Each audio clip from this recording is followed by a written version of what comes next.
Hey guys, tonight we are stepping into a world of empire waist gowns, candlelit ballrooms, and the kind of social anxiety that would make your therapist need a therapist.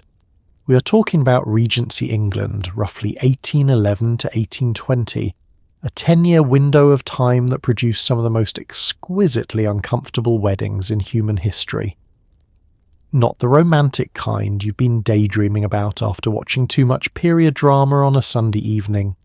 The real kind, where everything was negotiated like a business merger, the bride had approximately zero say, and the wedding cake was essentially wet bread. So before you get comfortable, take a moment to like the video and subscribe, but only if you genuinely enjoy what I do here. And a very sincere thank you to the viewer who suggested tonight's topic. Honestly, you have no idea how excited this one made me. Comments like yours are what shape this channel, and I mean that completely.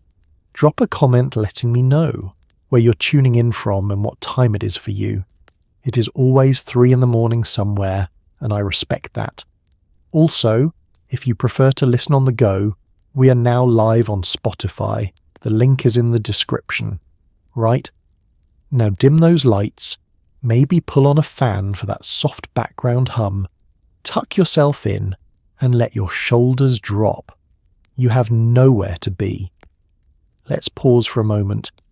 Have you ever wondered what a Regency wedding actually felt like from the inside? Did the bride sleep the night before, or did she just stare at the ceiling rehearsing curtsy angles?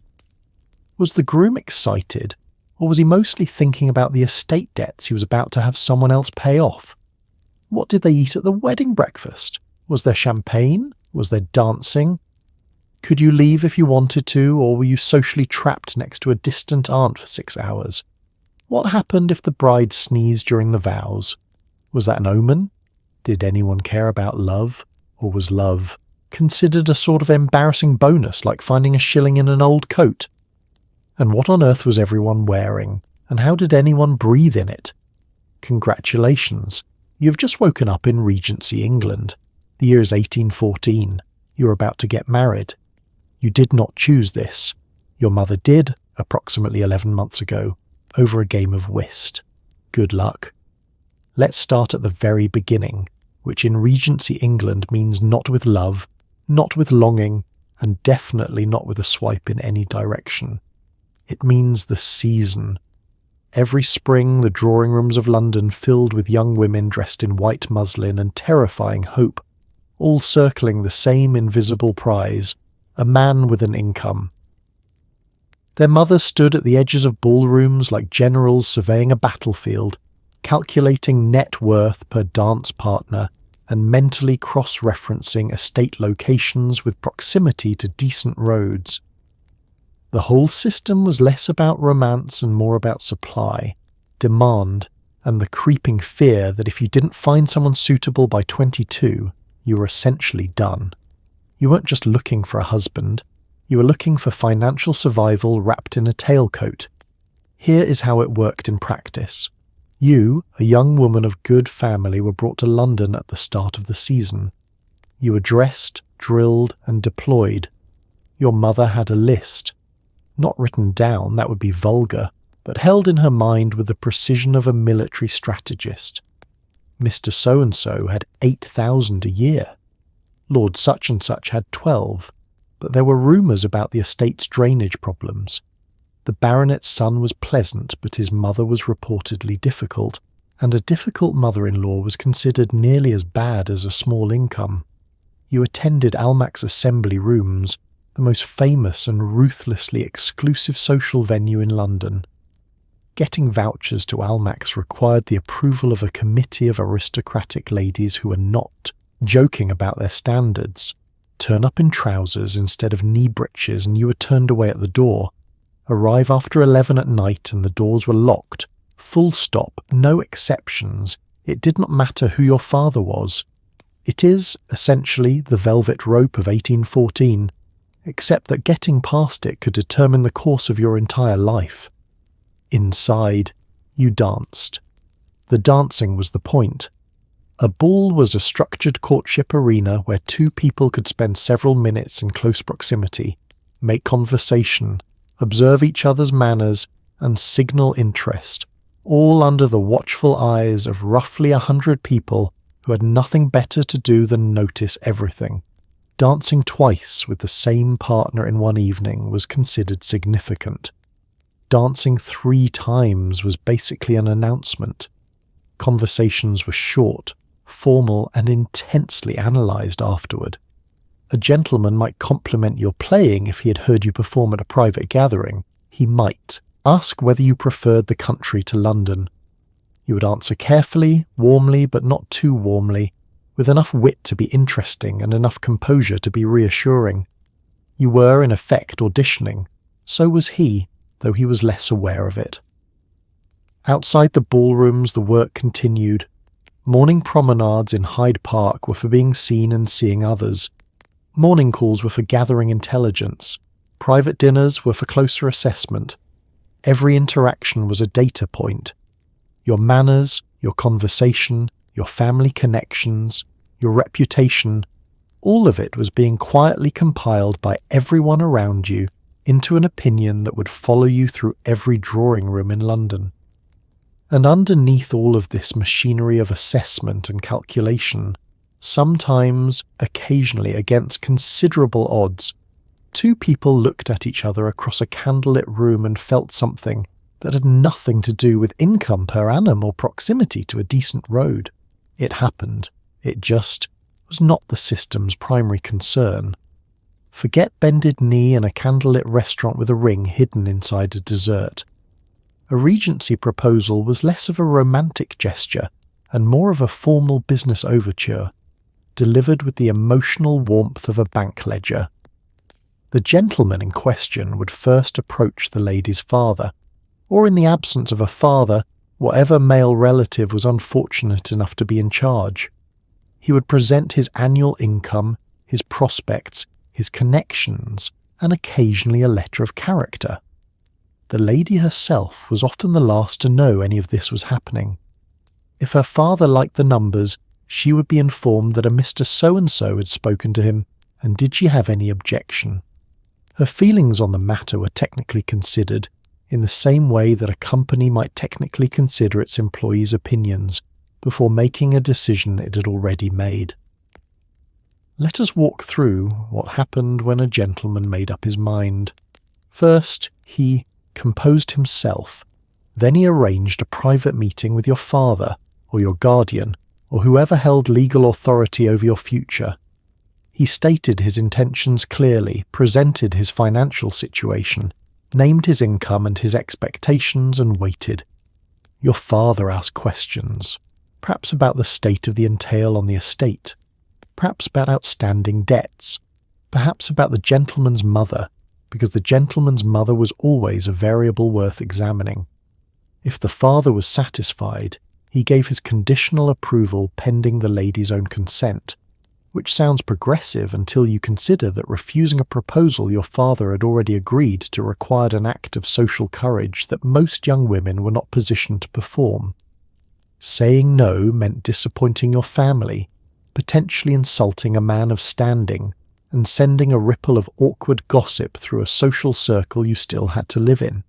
Then came the actual proposal, delivered to you, finally, as the last step in a process that had already been substantially decided. The gentleman would request a private word. He would say something along the lines of expressing his admiration, his hope, his intention. If he was well read or given to feeling, perhaps something warmer. You would receive this with composure, which is a word that in Regency England did a great deal of heavy lifting, and you would give your answer. If you said yes, there was a particular kind of quiet relief that settled over a household afterward. Not joy, exactly, though joy was possible, but the specific relief of a problem solved, a daughter placed, a future secured. Your mother might permit herself a small, controlled expression of satisfaction. Your father would shake the gentleman's hand. You would write letters to your closest friends. They would write back immediately. Everyone in your social circle would know within a fortnight, and the news would be received with a mixture of genuine happiness for You and a rapid private assessment of whether the match was as good as it appeared. And somewhere in among all of that, if you were lucky, you felt something true about the man you had just agreed to spend the rest of your life with. Something beyond his income, his prospects, his connections. Something that made you think quietly to yourself, not to your mother, that this might actually be all right. Once the proposal was accepted, things moved quickly from sentimental to contractual, because nothing kills the romance of an engagement quite like sitting in a solicitor's office for 3 hours discussing pin money and entailment. The marriage settlement was a formal legal document negotiated between the two families, and it covered everything. How much the bride's family would contribute as a dowry, what annual income the wife would receive for personal expenses, the so-called pin money, what she would inherit if her husband died first, and crucially, what happened to her property, the moment she said "I do." Under the laws of the time, a married woman technically ceased to exist as a legal entity. Her money, her belongings, even the clothes on her back became legally her husband's. The settlement was the only document standing between a wife and total financial invisibility.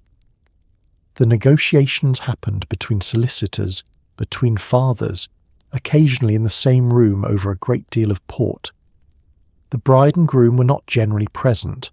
Their job, at this stage of proceedings, was to continue being engaged in an appropriate and visible fashion, to be seen together at the right events, to confirm through public appearances that the match was proceeding smoothly. The paperwork was not their concern. The paperwork was for the adults. The dowry, the sum brought by the bride's family, varied enormously depending on the family's wealth and the status of the groom. A substantial dowry could offset a modest income. A small dowry required either a very romantic groom or a very persuasive father. The dowry was paid to the husband, or settled in trust, or handled in some combination of arrangements that the solicitors spent days refining. The pin money was what the wife would receive annually for her own personal expenses: clothing, personal gifts, charitable giving, small household items. For a comfortable marriage, this might be £200 or £300 a year. For a grand one, considerably more. The significance of pin money was not just practical. It was the only money a married woman could spend without accounting to her husband. It was the financial width of her independence, and it was often very narrow. The jointure was the portion settled on the wife for her maintenance should she survive her husband. Negotiating a generous jointure was considered an act of family duty on the bride's side, ensuring that if the worst happened, she would not be entirely at the mercy of her husband's heirs. Widows without adequate jointures had been known to end up in extremely uncomfortable domestic situations involving a new mistress of the estate who did not particularly want the old one on the premises. All of this was agreed, drafted, signed and sealed before the wedding took place. The romance of the engagement existed in one register. The legal machinery grinding away underneath existed in quite another. And the extraordinary thing is that both were completely sincere. You could be genuinely in love with a person and still require your solicitor to ensure he could not drain your settlement into a bad investment scheme the following spring. Love and legal protection were not contradictions. In Regency England, they were just considered sensible. Not everyone got married the same way in Regency England, and the difference between your options said quite a lot about who you were, how much you had, and how quickly you needed to get this done.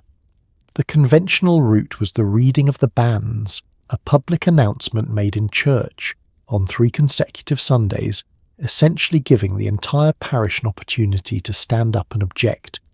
It was legally required, socially transparent, and deeply uncomfortable if anyone actually did object, which occasionally happened, usually to spectacular effect. The alternative was a special license, obtained from the Archbishop of Canterbury, for a fee that would make your eyes water, which allowed a couple to marry at any time, in any location, without the banns. Special licenses were for the wealthy, the impatient, and anyone who absolutely could not afford to have their business announced from a pulpit 3 weeks running. The banns were read out loud in the parish church. The clergyman would stand at the front of a congregation that included your neighbours, your tenants, your childhood friends, and the woman who had been pointedly unhappy about your fence line for 11 years, and he would announce that a marriage was intended between these two people, and did anyone know of any lawful impediment? Then he would do it again the following Sunday, and again the Sunday after that. 3 Sundays of public announcement gave the village 3 opportunities to produce an objection: a previous marriage, a prohibited degree of consanguinity, a prior engagement someone had inconveniently forgotten to mention. Most of the time, nothing happened. The banns were read, the congregation sat in silence, and life continued.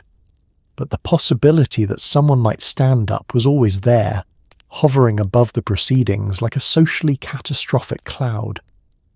A common license, slightly different from the special, could be obtained from the bishop of the diocese and allowed a couple to marry in one of their home parishes without the full 3 weeks of banns, typically within a day or 2 of application. It required a sworn statement that there was no impediment, and it cost money, but considerably less than a special license. This was the practical middle option for couples who wanted to move faster than the banns permitted but didn't require the full architectural freedom of a special license. The special license was the top tier, issued by the Archbishop of Canterbury personally, or by his office technically. It allowed a marriage to take place anywhere, at any time, in any suitable location. A drawing room, a private chapel, the middle of a Tuesday morning. No banns, no fixed location, no public announcement at all. The cost was substantial, which ensured it remained an option available only to those of considerable means or considerable urgency. And then there was Scotland, which leads us eventually to Gretna Green and to the specific desperation of 2 people climbing into a fast carriage at midnight to outrun a father on horseback, a scenario the Regency period treated as both scandalous and secretly rather thrilling. But that is a story for later. Here is a thing that might surprise you. Regency brides did not necessarily wear white. That particular tradition was cemented largely by Queen Victoria in 1840, which puts it comfortably outside our window. A Regency bride wore her best dress, which might be white, cream, silver, pale blue, or soft yellow, made of fine muslin, silk, or satin, depending on her family's means. The silhouette was the famous Empire waist, a high seam just below the bust, a long flowing skirt and very little structure underneath by the standards of the corsetry that would come later. It sounds liberating until you account for the layers, the chemise, the stays, the petticoat, the gown itself, the long gloves, the slippers with essentially no sole support whatsoever, and a bonnet or wreath of flowers on the head. You were, by the time you were fully dressed, less a person, and more a very expensive upholstered chair. Getting into the dress required assistance. This was not a garment you put on independently. Your lady's maid had been awake since before dawn. The chemise went on first. Long, fine linen undergarment that covered everything and served as the layer between your skin and everything else. The stays came next, laced at the back, tightened carefully, designed to support the bust and smooth the torso into the long, columnar silhouette the Empire waist required. Regency stays were not the rib-crushing torture devices of the Victorian era that came later, but they were not precisely comfortable either. Breathing was fine. Deep breathing was a personal choice you made with full awareness of the consequences. Over the stays, a petticoat. Over the petticoat, the gown itself, which would be drawn over the head or fastened up the back with a quantity of tiny hooks and eyes that required patience, good lighting, and a maid who had not yet had her breakfast. The fabric for a fine wedding gown might be gauze, net, or muslin layered over a silk or satin slip, the whole thing shimmering slightly in candlelight, which was the intended effect since most of the days, important moments would happen in rooms lit by candles, and you wanted to register as luminous rather than simply pale. White kid gloves extended past the wrist, sometimes to the elbow. Slippers were made of silk or satin, flat-soled, and provided the structural support of a damp envelope. This is worth pausing on. You were about to spend several hours standing, walking on stone church floors, receiving guests and possibly dancing, in shoes that were essentially decorative suggestions about foot covering. Every bride in Regency England had cold feet, and not just metaphorically. Hair was dressed high, dressed elaborately, dressed with flowers, small jewels, a wreath, a veil in some cases, or some combination of all of these. The process took an hour at minimum. The whole dressing ritual, from the moment you sat down until the moment you were pronounced ready, was close to 2 hours. 2 hours of standing, being turned, being adjusted, being pinned, while simultaneously trying not to think too hard about what was about to happen. You looked, when it was done, genuinely beautiful. The empire silhouette was flattering. The pale colours were luminous. The flowers in your hair were fresh.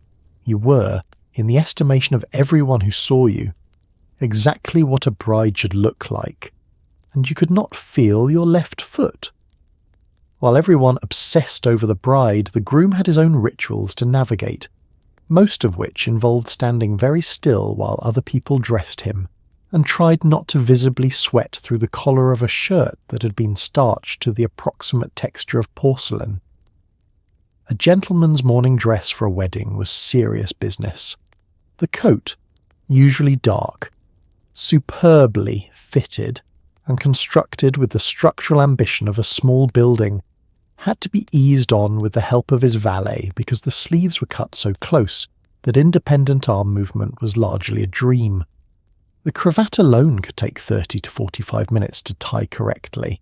There were named styles, documented methods, entire pamphlets on the subject. Getting it wrong was not an option. Getting it right required 2 men, a mirror, and the collective calm of a surgical team. The gentleman had been awake for some time before any of this began. Whether he'd slept well depended entirely on the man. Some bridegrooms were reported to be in excellent spirits on their wedding morning, practical, cheerful, looking forward to the day. Others were somewhat less composed, sitting at the edge of the bed at 6 a.m, contemplating the full implications of a decision they had technically made of their own free will, but which had been so thoroughly endorsed by everyone around them that it was hard to remember where social momentum ended and personal choice began. His valet arrived with hot water, a razor, and an agenda. The shaving ritual was performed with the kind of focused concentration you bring to a task where one moment of inattention produces a significant quantity of visible blood on a white linen shirt, which was not the look anyone was aiming for. The shirt itself was an immaculate, freshly starched production that stood slightly away from the body at the collar, like a small architectural feature. The waistcoat went on next, usually white or pale gold for a wedding, buttoned with precision. Then the breeches, knee breeches for formal morning occasions, though trousers were becoming more fashionable by this period, and the sartorial rules were shifting. The coat went on last, with the valet's assistants worked carefully over the shoulders and smoothed into absolute submission. Then the cravat. The cravat was its own ordeal. A long strip of fine white linen. It was wound, folded, and tied around the neck in one of several accepted styles, each with its own technique and each capable of looking wrong in approximately 40 different ways. The mathematical, the waterfall, the mail coach, each required a specific series of folds executed without hesitation, because hesitation produced creases, and creases were unacceptable. Some gentlemen went through several cravats before achieving a result they considered adequate. Their valets maintained, in private, a quality of professional patience that bordered on the heroic. When it was all done, he stood in front of the glass and looked at himself. A man properly dressed in 1814 was genuinely striking. The dark coat, the pale waistcoat, the white cravat, the whole ensemble designed to communicate wealth, restraint, and social confidence simultaneously. He took a breath, smoothed his coat one final time, and went to meet whatever the day had for him. On the morning of the wedding, the bride travelled to the church by carriage, accompanied by her father or a male guardian, and the weight of approximately 1,000 years of expectation. The church itself was rarely decorated in the elaborate floral style of modern weddings. Perhaps a few sprigs of greenery, perhaps not. The congregation would be seated, family, close friends, the occasional neighbour who had somehow engineered an invitation, and then the bride would appear at the entrance and walk the aisle to where the groom stood waiting. The ceremony was from the Book of Common Prayer, largely unchanged from the 1600s. It was direct, it was brief by modern standards, and it contained language that would make most contemporary wedding guests quietly put down their champagne flutes and exchange a look. The carriage ride to the church was short but felt significant. You sat beside your father or your brother, or whoever had drawn the role of accompanying you, and the city or village moved past the windows in the particular way things move when your mind is not fully available to register them. Your dress was arranged carefully across the seat to avoid creasing. Your gloves were smooth. Your flowers, a small hand-tied bouquet, more likely a spray of myrtle and orange blossom than anything elaborate, were held in both hands.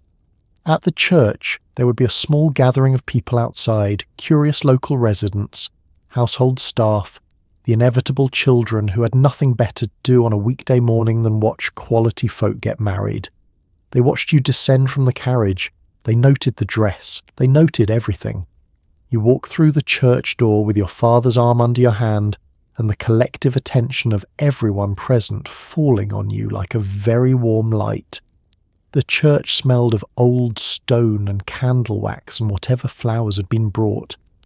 The congregation rose as you entered, not in the elaborate modern processional fashion with an orchestrated walk down the aisle to a carefully selected piece of music, but with the quiet rustle of people standing in respect as the party entered.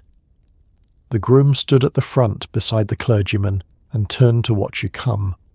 What happened in that moment, the moment the bride and groom actually saw each other in the church, is one of those things the historical record touches on only briefly, and the literature of the period circles obsessively. For some it was relief. For some, apparently, it was the first genuine rush of feeling that cut through all the months of negotiation and social performance. For some, perhaps, it was the particular falling sensation of realizing that this was real and permanent and happening right now. The service itself moved efficiently. The clergyman spoke the words of the marriage service from the Book of Common Prayer. The congregation responded where required, and two people who had existed as separate individuals with separate legal identities until this precise moment were joined into something the law would henceforth treat as one. The whole thing took perhaps 20 minutes. 20 minutes, and the entire architecture of your life changed. Let us spend a moment with the actual vows, because they deserve careful attention. The Regency wedding ceremony used the traditional Anglican service, which meant that the bride was asked whether she would love, cherish, and obey. Obey. That word sitting there like a small stone in a shoe. The groom, for his part, promised to love, comfort, honour, and keep her. No obedience required from his end, which is a detail that did not go unnoticed then, and does not go unnoticed now. The bride also had a line in which she gave herself, her worldly goods included, to her husband, a formality that, given the legal framework discussed earlier, was less of a symbolic gesture and more of a literal transfer of assets conducted in front of witnesses and God. The service opened with the clergyman explaining the purposes of marriage in language that was brisk and businesslike even by the standards of the time. Marriage was ordained for the procreation of children. It was ordained as a remedy against sin. It was ordained for the mutual society, help and comfort of the two parties. That last one is the warmest thing in the preamble, and it arrives in third place, which tells you something about the order of priorities as the Church understood them in 1814. Then came the question of impediments, the moment when the clergyman turned to the congregation and invited anyone who knew of any lawful reason the marriage should not proceed to speak now or forever hold their peace. The pause that followed this invitation was, by all accounts, genuinely tense, regardless of whether anyone had any intention of speaking. Silence has a particular quality in a stone church. The congregation sat with it for a moment, and then it was over, and everyone exhaled. The groom made his vows first. He took the bride's right hand in his and, led by the clergyman, promised to have and to hold from this day forward, for better, for worse, for richer, for poorer, in sickness and in health, to love and to cherish, till death did them part. He said it clearly. He was required to say it clearly. The words had to be audible, which meant the people in the front pews heard every syllable, and the people in the back were working largely on inference. Then you took his right hand in yours and made the same promises, with the addition of that single word, obey. One extra word placed quietly into the fabric of the vow that meant something specific and legally consequential. Obedience in this context was not metaphorical. It had social weight, legal backing, and practical implications for every disagreement you would ever have about the management of your household, your money, and your life. And yet women said it. They said it clearly, in front of witnesses, in the presence of God, and most of them meant it as sincerely as they meant everything else in the service. Because within the framework of Regency society, marriage was still considered the best available life for a woman of good family, and promising obedience to a man you respected and hoped to love was considered not a humiliation but a commitment. The word was not the trap. The trap was a world that left so few alternatives. The wedding ring in the Regency period was typically a simple gold band, plain and unadorned, worn on the fourth finger of the left hand on the basis of an ancient belief that a vein ran directly from that finger to the heart. Whether this was anatomically accurate was perhaps not the point. The ring was placed by the groom, prompted by the clergyman, after the vows, and it served as the public, tangible sign that the contract had been sealed. The engagement ring, if there was one, and there often was, particularly among the wealthier classes, might be a coloured stone set in gold, perhaps a garnet, an amethyst, a pearl, or the sapphires that were enormously fashionable in the period. Diamonds were considered a bit ostentatious for anyone not of the very highest rank, which is a reversal so complete from modern expectations it almost requires a moment of quiet contemplation.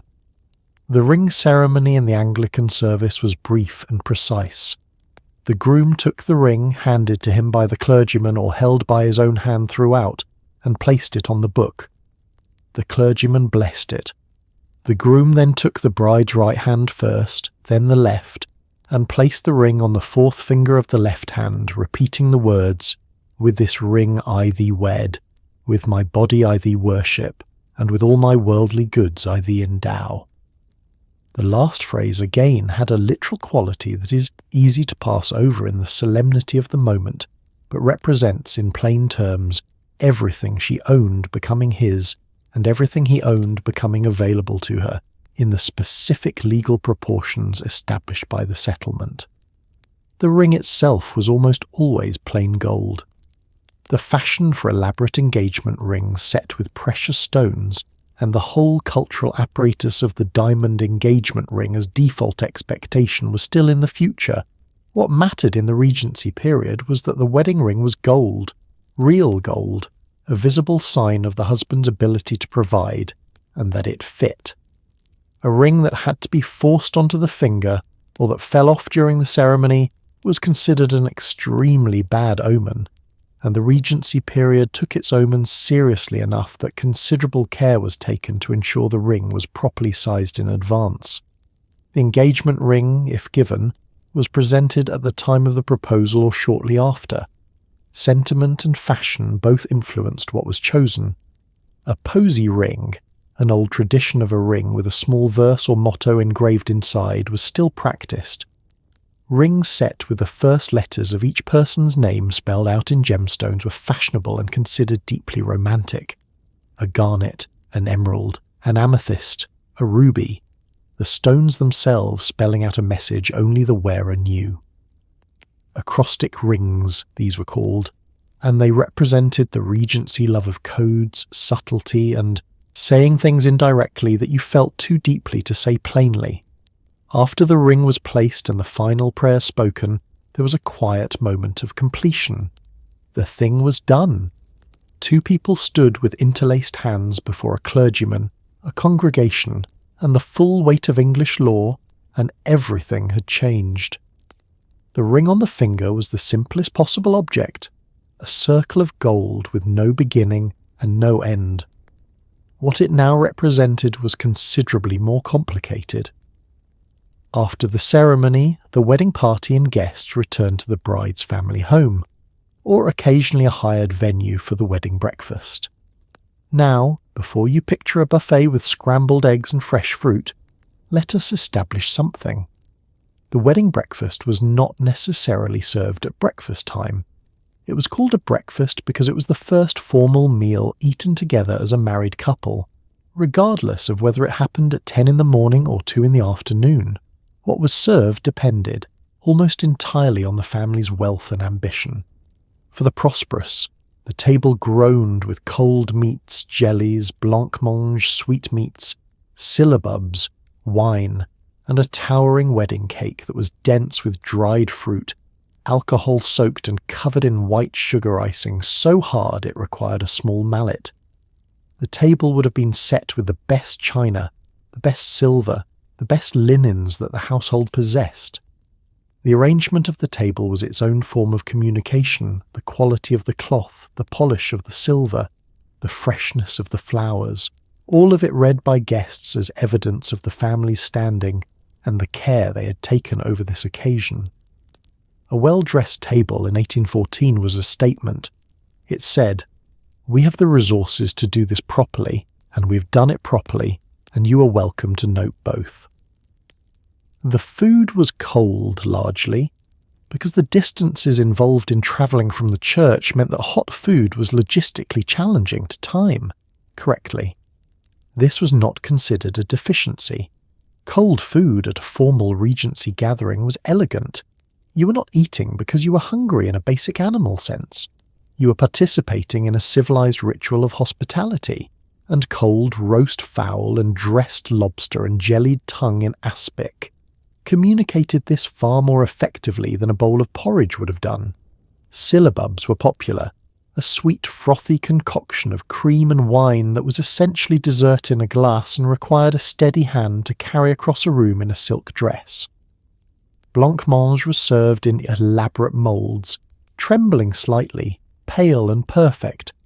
Sweetmeats, candied fruits, sugared almonds, small pastries were arranged in dishes and served alongside. Wine circulated. For the grandest breakfast, champagne was poured. The new couple sat together, publicly, as husband and wife, for the first time.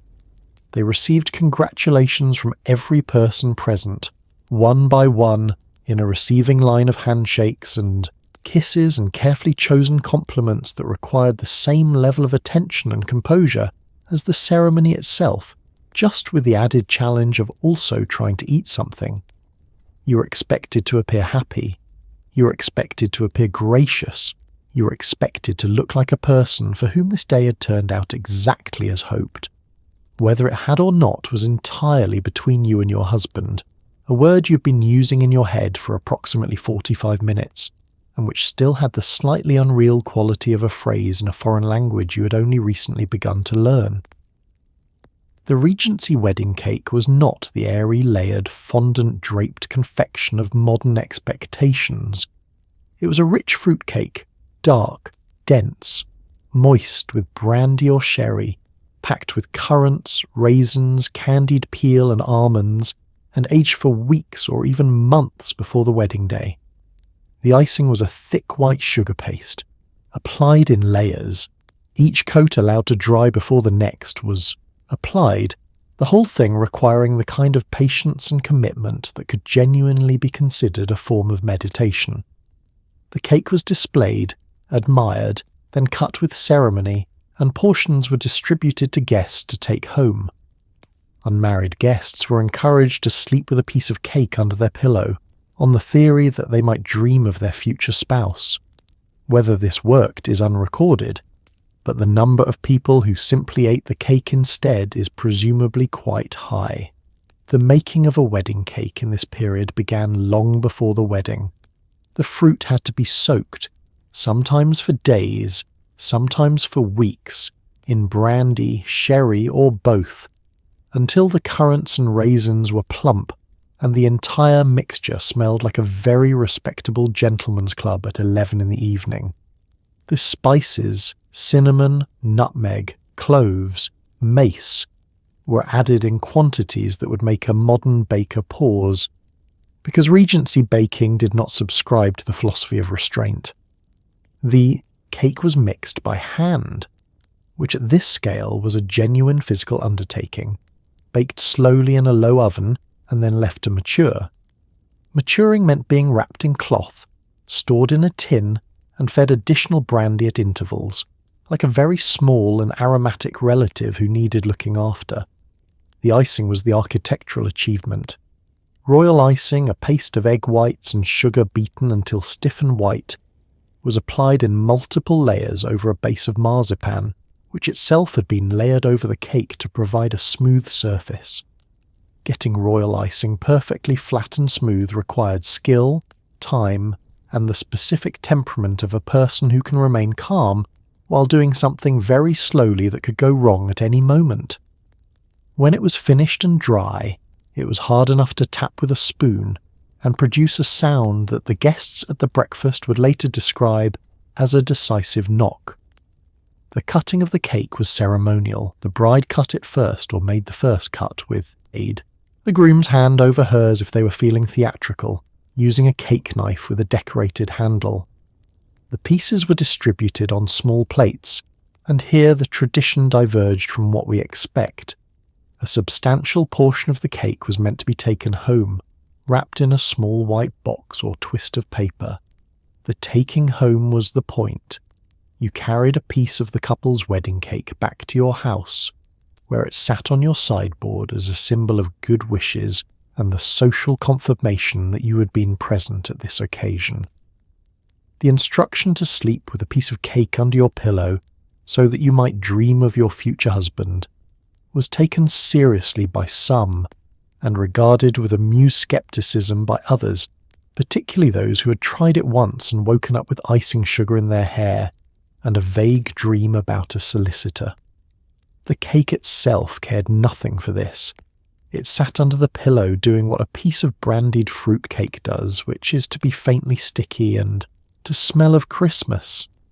The Regency wedding cake was, in summary, a confection that took months to prepare, considerable skill to ice, genuine ceremony to cut, and produced an experience for the guests that was less about eating something delicious and more about participating in a ritual of shared celebration. It was not really about cake. It never was. It was about the table it sat on, the people gathered around it, and the particular, unrepeatable morning it was made for. Toasts at a Regency wedding were not the hour-long emotional marathons of modern reception culture.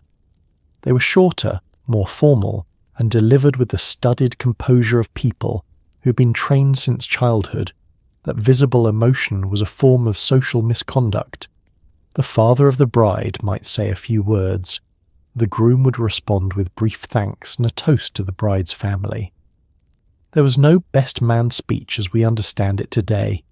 No slideshow of embarrassing childhood photographs, no dramatic pauses before a punchline about the stag party.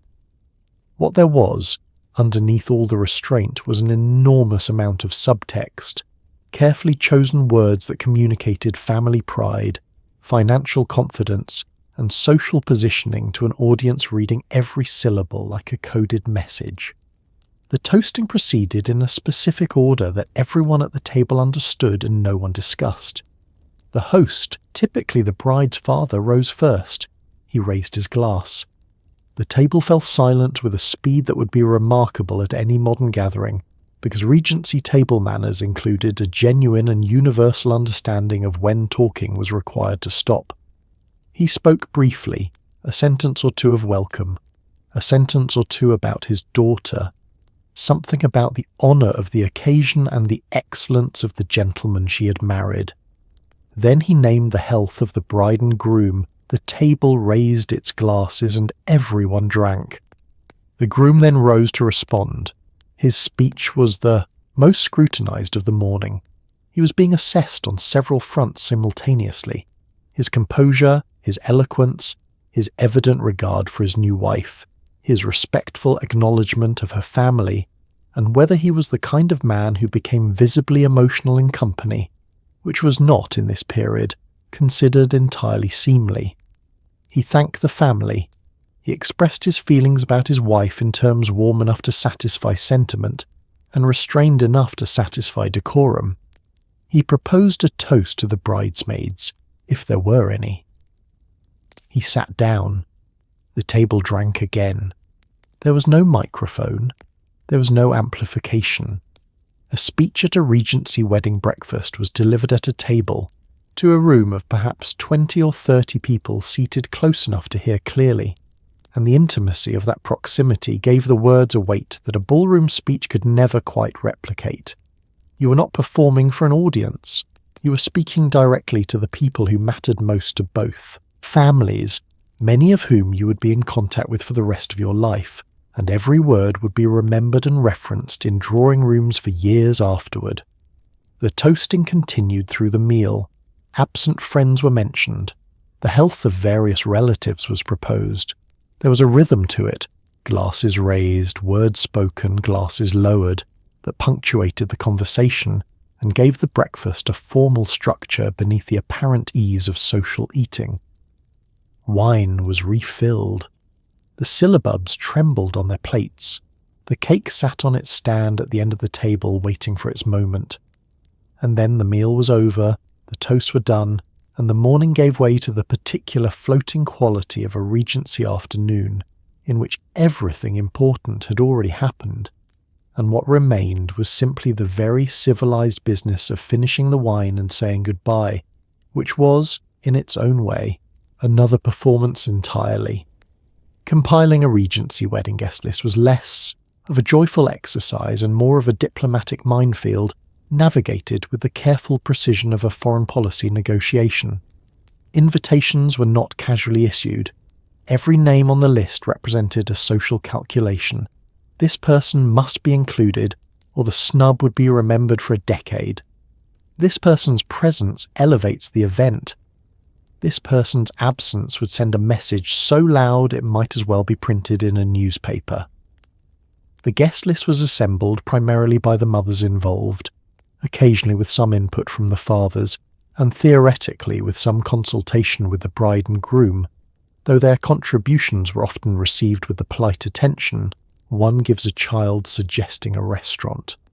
The first priority was family, both families in full, from the grandparents to the inconvenient cousins who lived 3 counties away and would complain about the journey for the entire visit.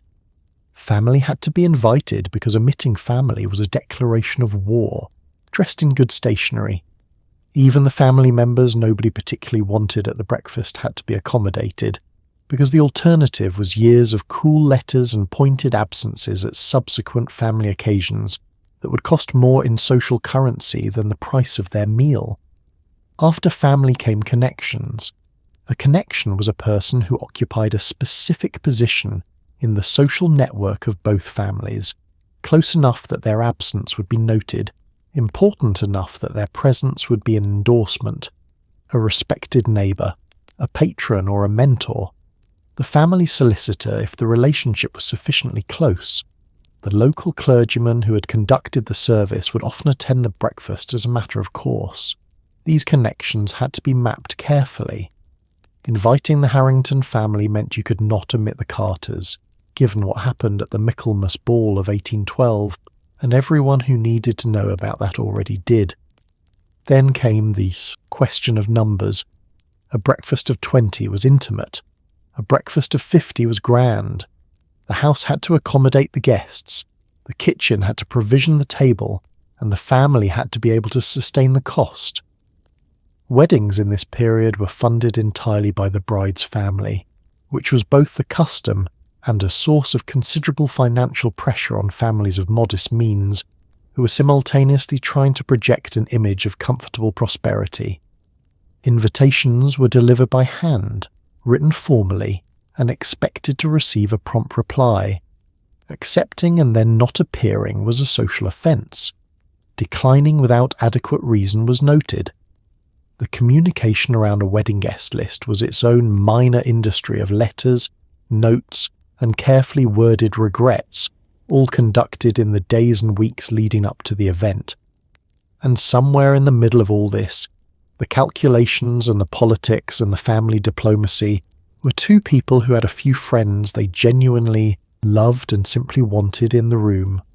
Those friends usually made the list, but they sat next to people they'd never met before, arranged by placement rules that had nothing to do with affection, and made the best of it. Which is, come to think of it, a fairly accurate description of the marriage itself. Modern couples jet to Tuscany. Regency couples climbed into a post-chaise and rattled off down an unpaved road to somewhere within reasonable carriage distance, hoping it would not rain. The concept of the honeymoon as we understand it, a dedicated romantic holiday of significant length, was still forming during this period. What typically happened was a wedding journey, a trip of anywhere from a few days to a few weeks, taken immediately after the wedding breakfast, while the guests were still eating cake and speculating about the marriage's prospects. The destination was usually a country estate, a spa town like Bath or Cheltenham, or the groom's family seat where the new bride would be formally introduced to yet another set of people whose opinion she was required to care about immediately. The departure from the wedding breakfast was its own small ceremony. The bride changed out of her wedding gown into a travelling dress, a more practical garment, still fine, but designed to survive a carriage journey without arriving at the destination looking like a crumpled piece of correspondence. The change was done quickly, upstairs, while the guests waited below in the drawing room with their wine and their opinions. The travelling dress was typically a pelisse, a long fitted outer coat in a warm colour, usually over a matching or complementary dress underneath, and a bonnet, and gloves, always gloves, and in cold weather a fur-trimmed wrap or muff. The luggage had been loaded onto the carriage earlier in the morning, a modest trunk for her, a portmanteau for him. The household had packed it, the coachman had lashed it to the back, and the horses stood in the street, ready to go. When the couple emerged from the house, the guests collected in the doorway and on the steps to see them off, a thing that everyone understood to be a farewell and a beginning simultaneously. There was throwing of rice and flowers, an old custom associated with fertility and good fortune. There was calling of good wishes. If the groom's family seat was the destination, the journey might take several hours or the better part of a day, over roads that range from tolerably smooth to aggressively determined to shake your teeth loose. Post-chaises were privately hired, pulled by post horses changed at coaching inns along the route, and they were faster and lighter than a family carriage, but offered comfort approximately equivalent to a very well-upholstered agricultural vehicle. At the destination, whether it was an ancestral country house, a rented property in Bath, or a quiet inn in a market town, the couple arrived, were shown to their rooms, and began the first evening. of a life they were going to spend together. Whether the wedding journey was genuinely restful depended almost entirely on whether they had managed to like each other by the time they got there. Some had, some were still working on it. The road gave them a few hours of contained, enforced proximity, and nothing else to do but talk, which was, when you think about it, probably exactly what the situation required. There is something quietly significant about the Regency wedding carriage ride that deserves its own moment. For many couples in this period, the journey from the wedding breakfast to wherever they were spending the first night represented the first time they had ever been entirely alone together. Before marriage, an unmarried woman and an unmarried man could not be left unaccompanied without a chaperone. Every conversation had been observed, every walk had been accompanied, every letter had been, in theory, subject to parental review, and now suddenly here they were too, human beings who might have exchanged 20 conversations in their entire acquaintance, sitting across from each other in a carriage with no one watching, moving steadily toward a life they were going to spend together. The carriage door closed, the wheels began to move, and then there was a silence that neither person quite knew what to do with. Not an uncomfortable silence, perhaps, or not entirely, but a new one. The quality of privacy was unfamiliar. You had spoken to this man in drawing rooms, at dinner tables, in gardens, during morning walks, always with the consciousness of other people nearby, always with the slight performance that observation requires. Now there was no audience. There was only the sound of the horses on the road, the creak of the carriage springs, and whatever you were both going to say next. What did they talk about? The historical record is understandably quiet on the specifics, but we know enough about Regency conversation to make a reasonable inference. They might have spoken about the wedding, who had been there, how the breakfast had gone, whether Lady So-and-so's hat had been quite as extraordinary as it appeared. They might have talked about where they were going, what to expect at the destination, practical arrangements for the days ahead, safe territory, shared recent experience, the conversational equivalent of finding your footing on new ground. Some couples, particularly those who had corresponded during their engagement, arrived at the carriage already acquainted in a way that the chaperone-supervised visits had not allowed. Letters were private. Letters permitted a different kind of honesty than a conversation held in a room full of people. A woman who had received letters from her intended for 3 months knew things about him that his public behaviour did not reveal. Whether what she knew was reassuring or not was another question entirely. The light changed as the afternoon wore on, slanting gold through the carriage windows. The towns gave way to countryside, or the countryside gave way to the outskirts of a spa town, depending on the direction of travel. You watched it pass. He watched it pass, or watched you, or looked at his hands, or said something that made you smile in a way that surprised you both.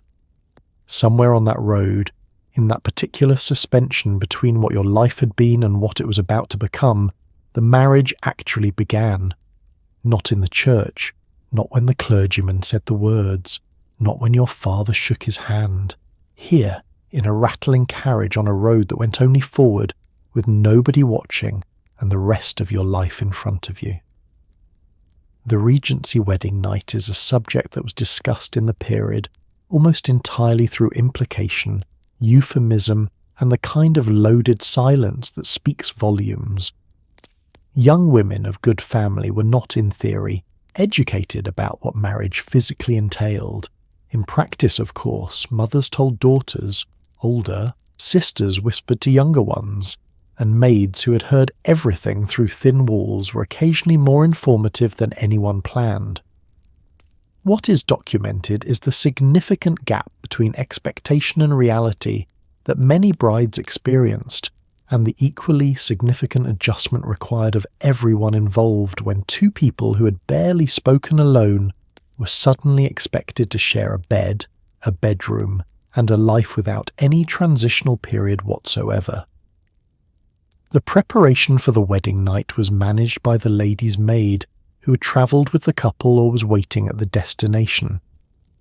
The bride changed from her travelling clothes into a nightgown, white, fine, decorated with embroidery or lace at the neck and cuffs, and considerably more modest than the word nightgown might conjure. The maid helped her out of her stays, brushed and dressed her hair into a sleeping arrangement, and then withdrew, closed the door, and left her employer to whatever came next with a pragmatic discretion that was one of the most essential qualities of a good lady's maid in this period.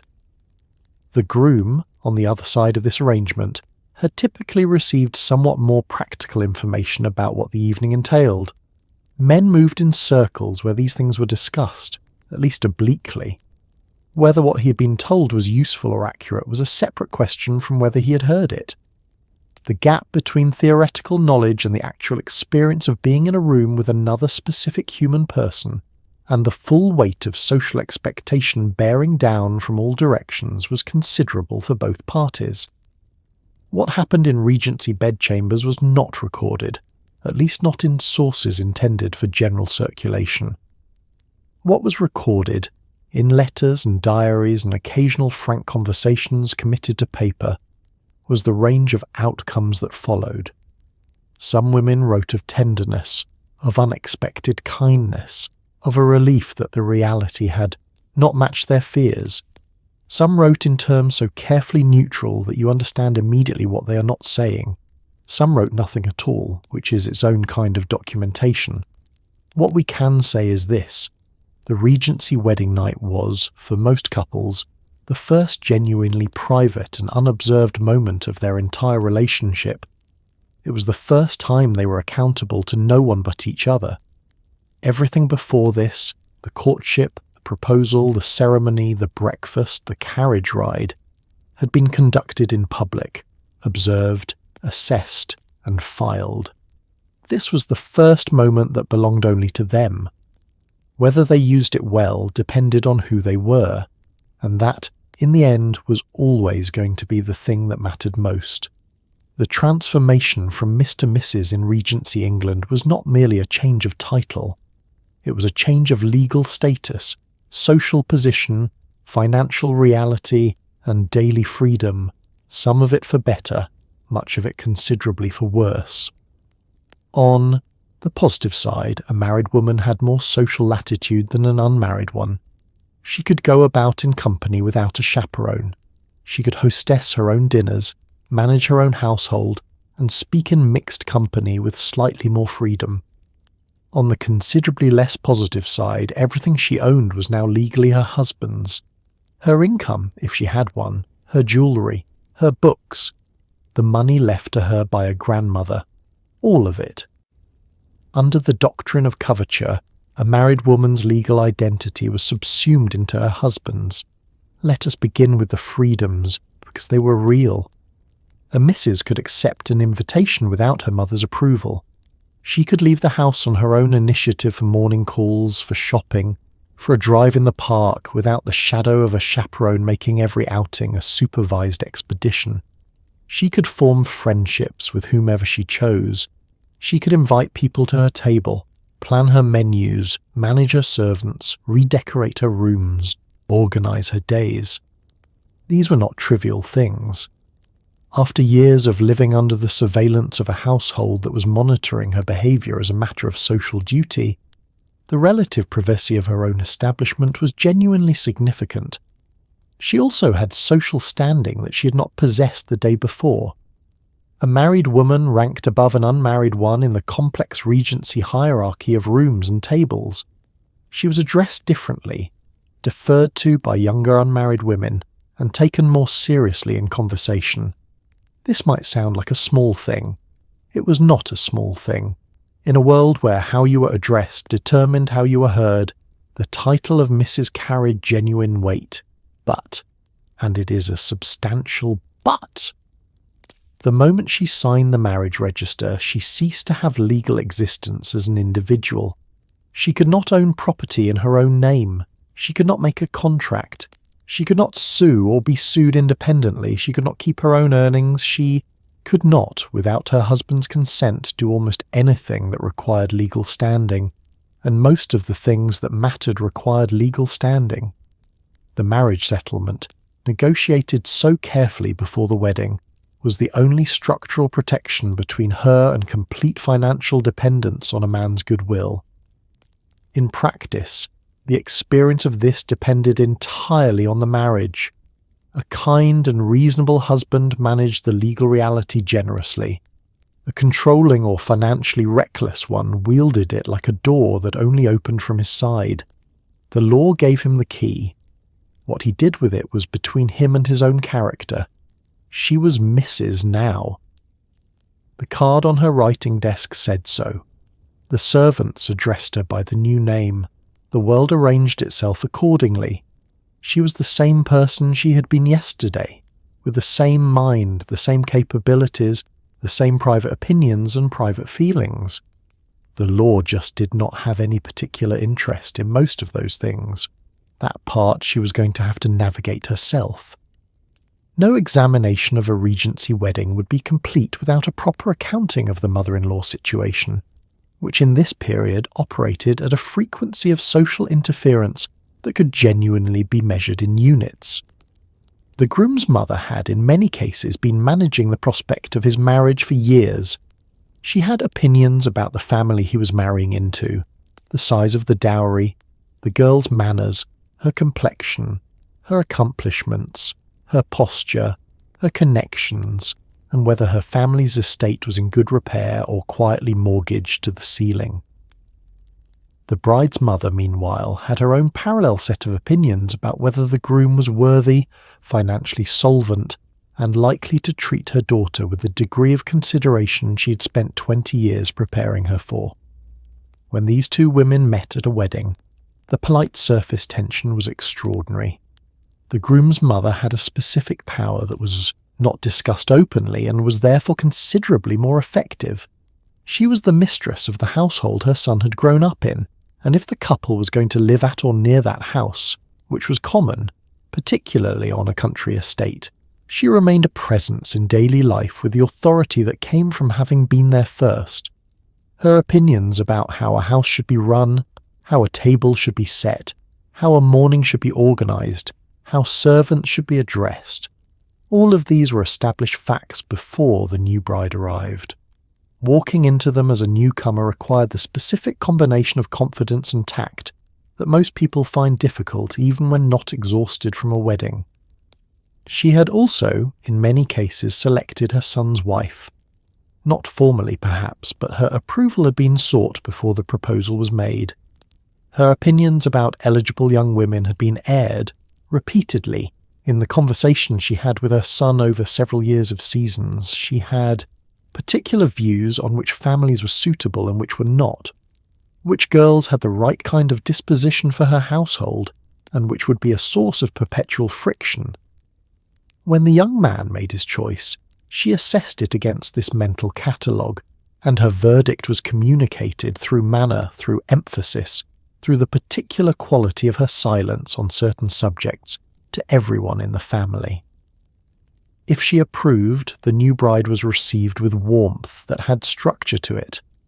There were introductions, guided tours of the house, explanations of established customs, and invitations to join particular activities, all of which were acts of welcome and simultaneously demonstrations of existing authority.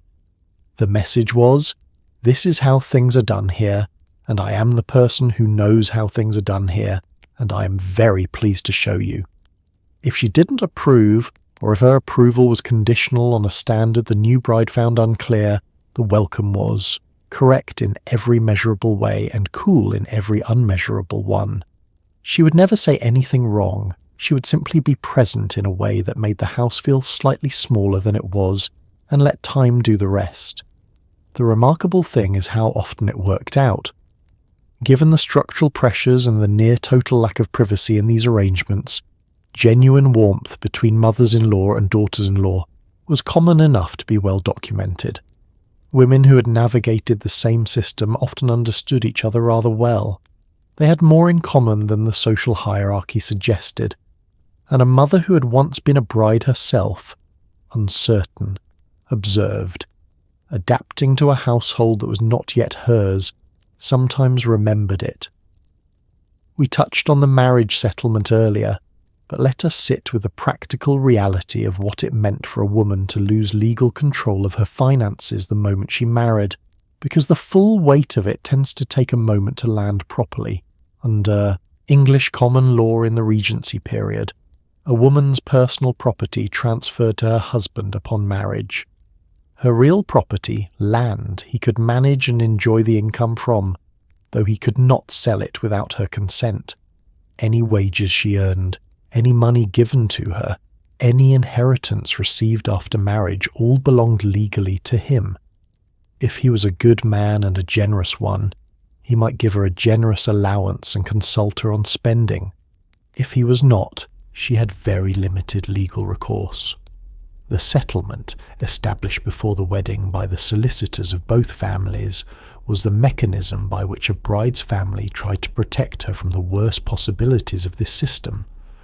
It placed certain assets in trust, legally outside both the husband's and wife's individual control, to be managed by trustees appointed for the purpose.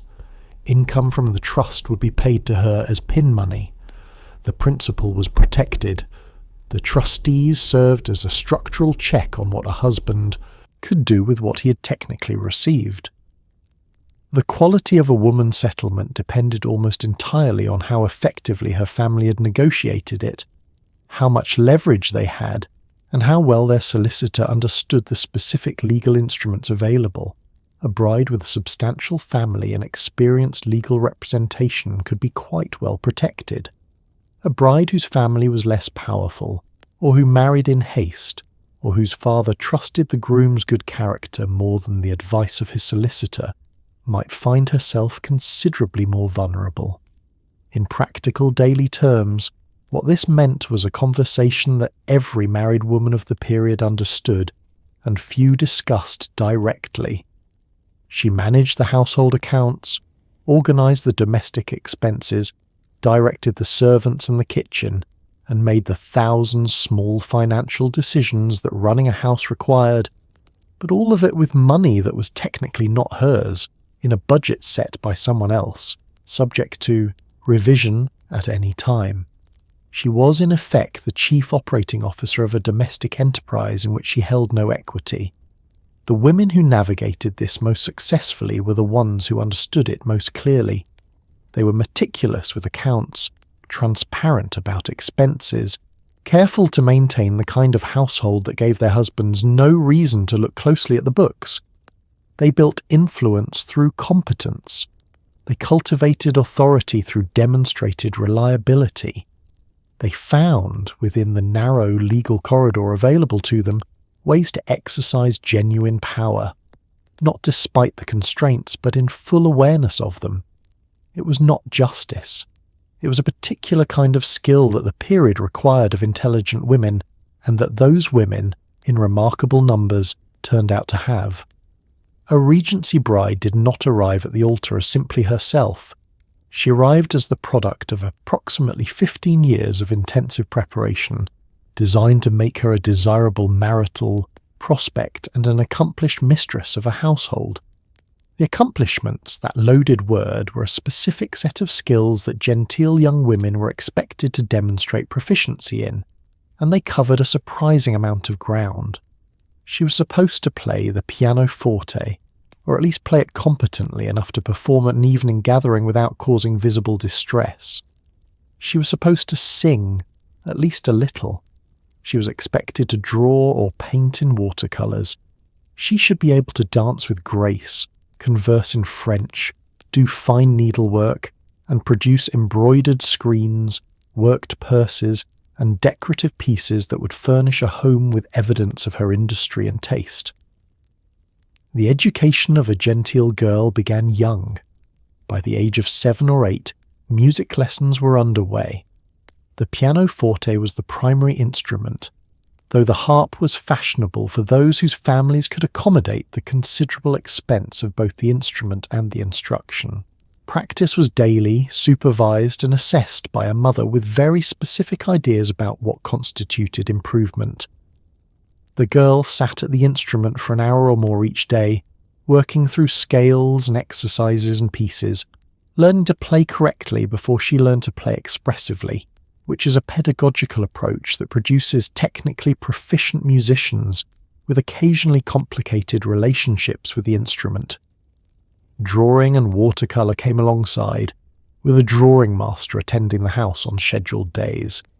The aim was not to produce artists, though sometimes artists emerged, but to produce young women capable of sketching a view during a country walk, producing a reasonable likeness of a house or a garden, and filling an evening agreeably without recourse to cards or conversation. A sketchbook was a social tool as much as an artistic one. Languages were essential. French was the baseline. A girl who could not converse adequately in French was considered insufficiently educated because French was the language of continental culture, of polite letter writing, and of the European social world that Regency England aspired to and competed with simultaneously. Italian was sometimes added, particularly for those with musical ambitions. Latin was not expected of girls, which was considered a mercy by most and an injustice by a few. The needlework covered an enormous range. Plain sewing, mending, hemming, basic construction was domestic skill. Embroidery and fine work were accomplishments displayed in the elaborate decorative items a young woman produced and distributed as evidence of her industry.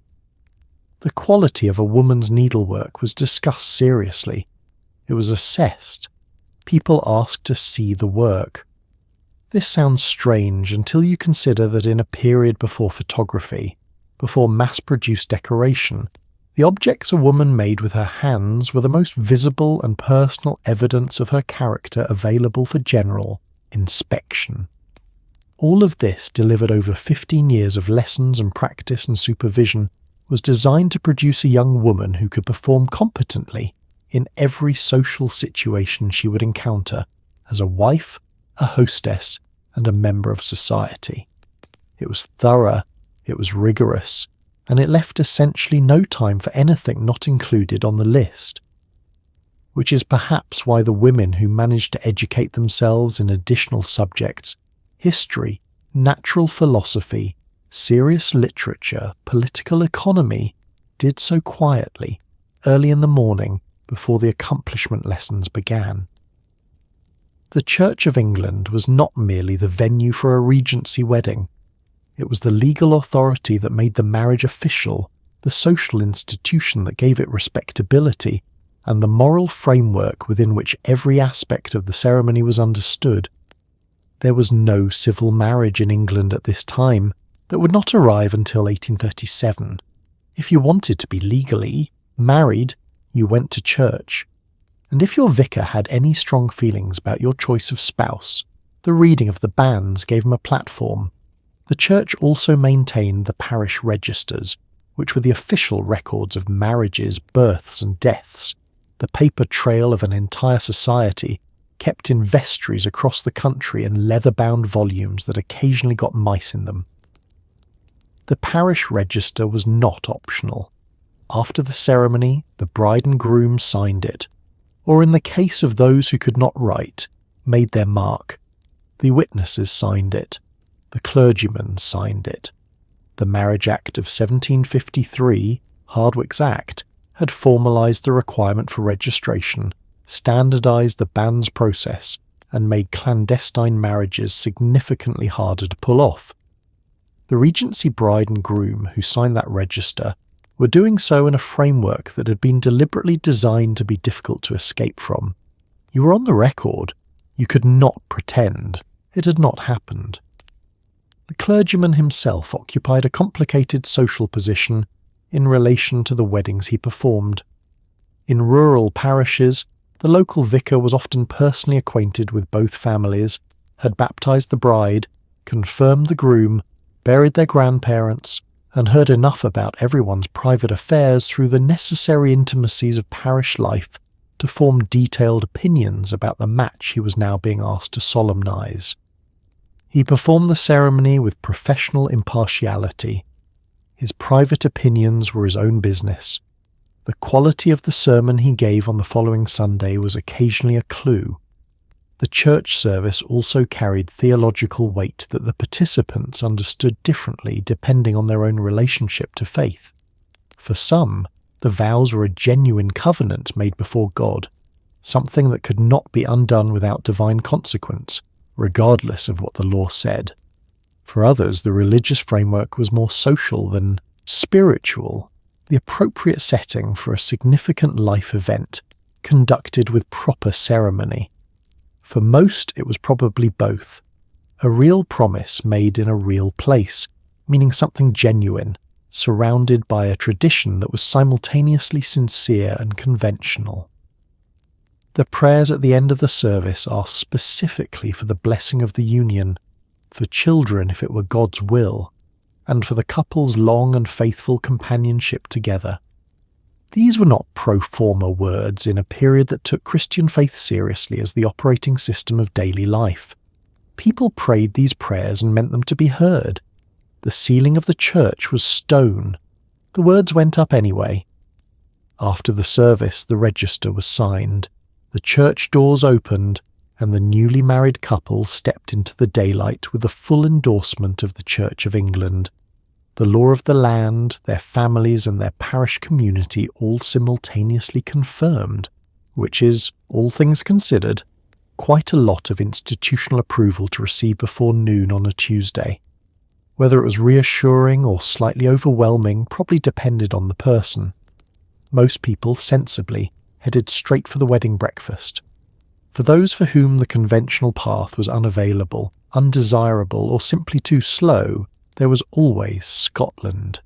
Specifically, there was Gretna Green, a small village just across the Scottish border that became the destination of choice for English couples who needed to marry quickly and without parental consent. In Scotland, the legal age of marriage without parental consent was 16. In England, it was 21. This gap created an entire industry.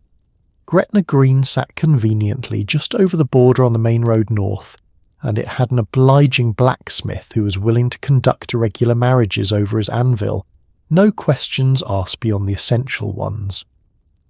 The journey there from London was roughly 300 miles and took a determined couple, approximately 2 to 3 days by fast post-chaise. The mechanics of an elopement were straightforward in theory and chaotic in practice. You needed a willing partner, a cooperative coachman, enough money to pay for the horses, and a head start on whoever was going to come after you. That last item was the variable. Fathers who discovered a daughter missing in the night were known to pursue with significant urgency and considerable horsemanship. The race to the border was not a metaphor. It was on occasion a literal race, conducted over rutted roads in the dark with a furious parent gaining at every coaching-in stop. The Gretna Green blacksmith, or more accurately, the series of men who served in the role of irregular marriage celebrant over the decades, required only that both parties declare themselves free to marry. There was no ceremony of particular formality, no church, no banns, no clergyman investments, just two people stating their names, their freedom from prior engagement, and their intention to marry in front of witnesses. The blacksmith would then declare them married. The whole thing could be accomplished in minutes. This was not an oversight in Scottish law.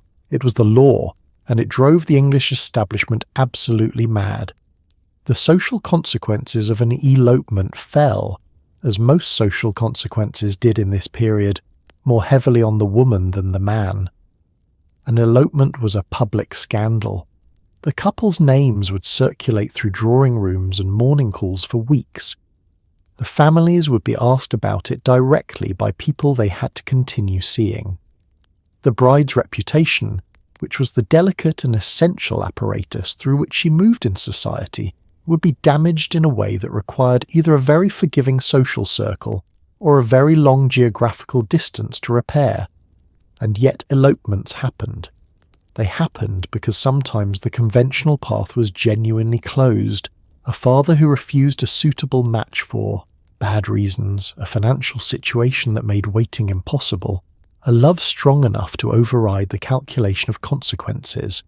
They also happened, occasionally, because one party was considerably more enthusiastic about the scheme than the other, which produced a different kind of story entirely. Gretna Green is still a wedding destination today. The anvil is still there. The romance of the irregular marriage, stripped of its social consequences and reframed as adventure, has proved remarkably durable. The Regency couples who arrived at the border exhausted and wind-blown, having just outrun someone on a horse, would probably find this very funny. Behind every successful Regency marriage was a network of information, observation, and low-level social engineering that operated constantly beneath the glittering surface of balls, assemblies, and morning calls. The London season, running roughly from spring until midsummer, was the primary operating theatre for this network. During the season, families with marriageable daughters came to London, took houses in fashionable streets, and deployed their daughters at a relentless schedule of events. Almack's assemblies on Wednesday evenings, Vauxhall pleasure gardens, the opera, private balls, morning promenades in Hyde Park, and afternoon calls that were in no way casual and in every way strategic. The system was managed by mothers, but also by a broader class of socially connected women who served as informal matchmakers, directing young men towards suitable young women with the discreet efficiency of air traffic controllers. The informal matchmaker operated through conversation and reputation. She knew which young men were sincerely looking for a wife, and which were merely enjoying the season's social opportunities without any particular matrimonial urgency. She knew which girls were considered well-settled matches, and which carried complications, a difficult father, an embarrassing brother, a rumour that was not precisely true but had circulated long enough to have acquired a life of its own. She moved through the social landscape of the season with this information, making introductions that appeared casual and were anything but. A well-placed introduction at a private dinner could produce a first conversation that led to a first dance, that led to a second meeting, that led, 3 months later, to a proposal. The matchmaker who had arranged the dinner would receive the credit privately, in the form of gratitude expressed in a morning call and the satisfaction of a job well done. She would receive none of the credit publicly, because the whole system depended on appearing to have happened naturally. Almack's itself was managed by a committee of patronesses, a group of aristocratic women whose collective authority over the vouchers that admitted people to the assemblies gave them genuine social power. Lady Jersey, Princess Esterhazy, Lady Castlereagh, these were not decorative titles. These women decided who was eligible for the most visible marriage market in London, and their decisions were final. Being refused a voucher to Almack's was a social setback of real consequence. Having a patroness take a visible interest in your daughter was worth considerably more than a good review in a newspaper. The young women moving through all of this were not, on the whole, unaware of what was happening. They understood the system because it had been explained to them by their mothers, observed by them since childhood, and practiced on them in increasing detail since their first season. What varied was how they felt about it. Some accepted the machinery with pragmatic good sense and worked it skillfully. Some chafed against it with varying degrees of visible frustration. Some managed to find, within its constraints, enough room to make a genuinely free choice. The system was not designed to prevent love. It was designed to ensure that love, if it occurred between financially compatible parties in a socially supervised setting.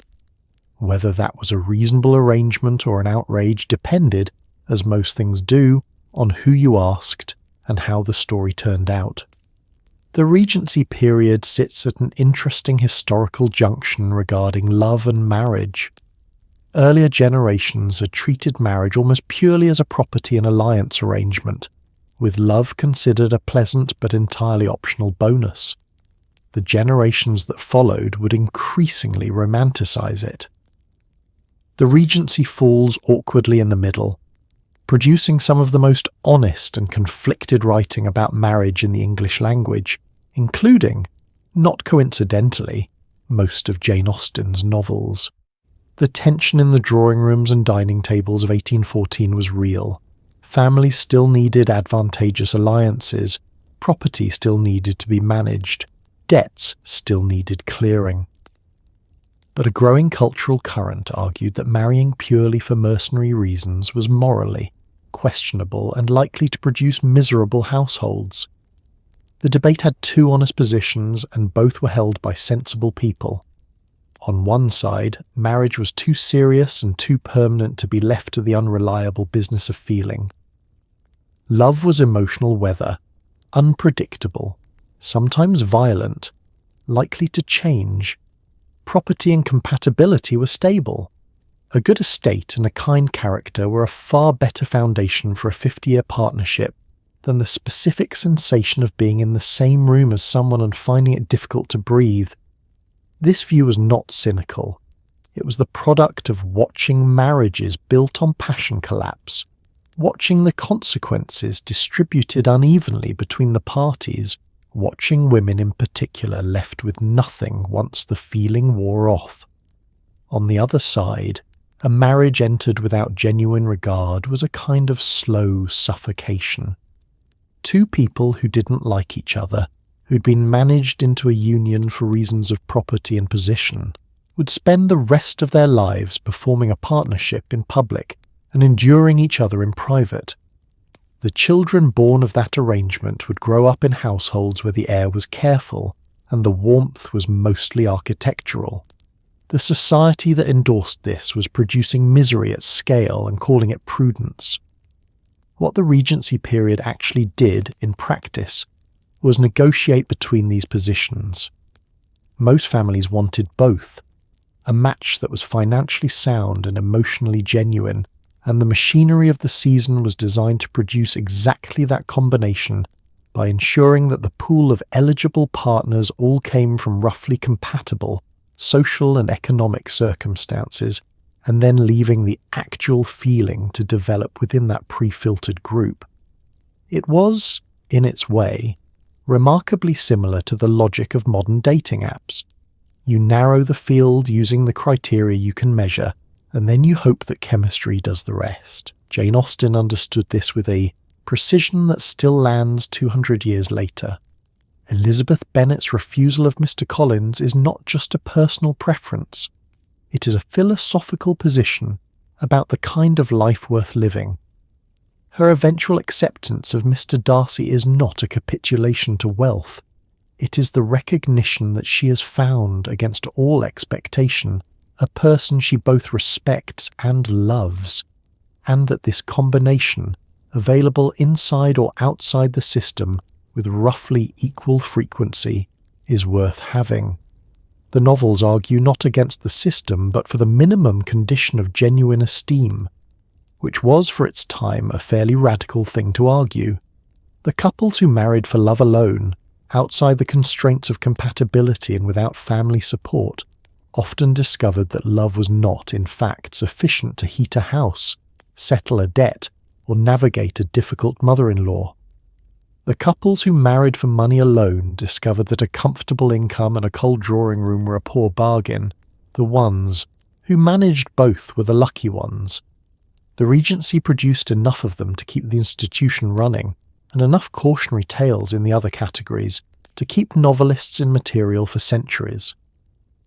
Everything discussed so far applies with the most detail to the gentry and upper classes, and it is worth pausing to note that Regency England contained an enormous population of people for whom the elaborate marriage market, the marriage settlements negotiated by solicitors, the season in London, and the wedding breakfast with jellies and syllabubs were as remote as the moon. Working-class marriages in this period were simpler, faster, and organised around entirely different priorities. A labourer's wedding might involve the church banns, a brief ceremony, and a modest gathering at the nearest inn with whatever food could be assembled. The bride did not have a trousseau assembled over years. There was no solicitor.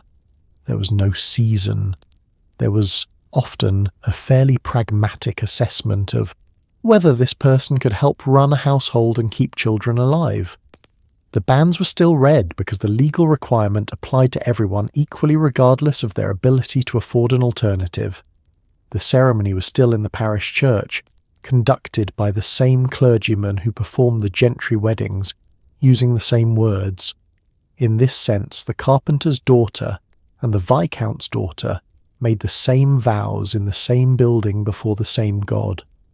The social worlds they returned to afterward were approximately as different as two worlds could be, while technically occupying the same country.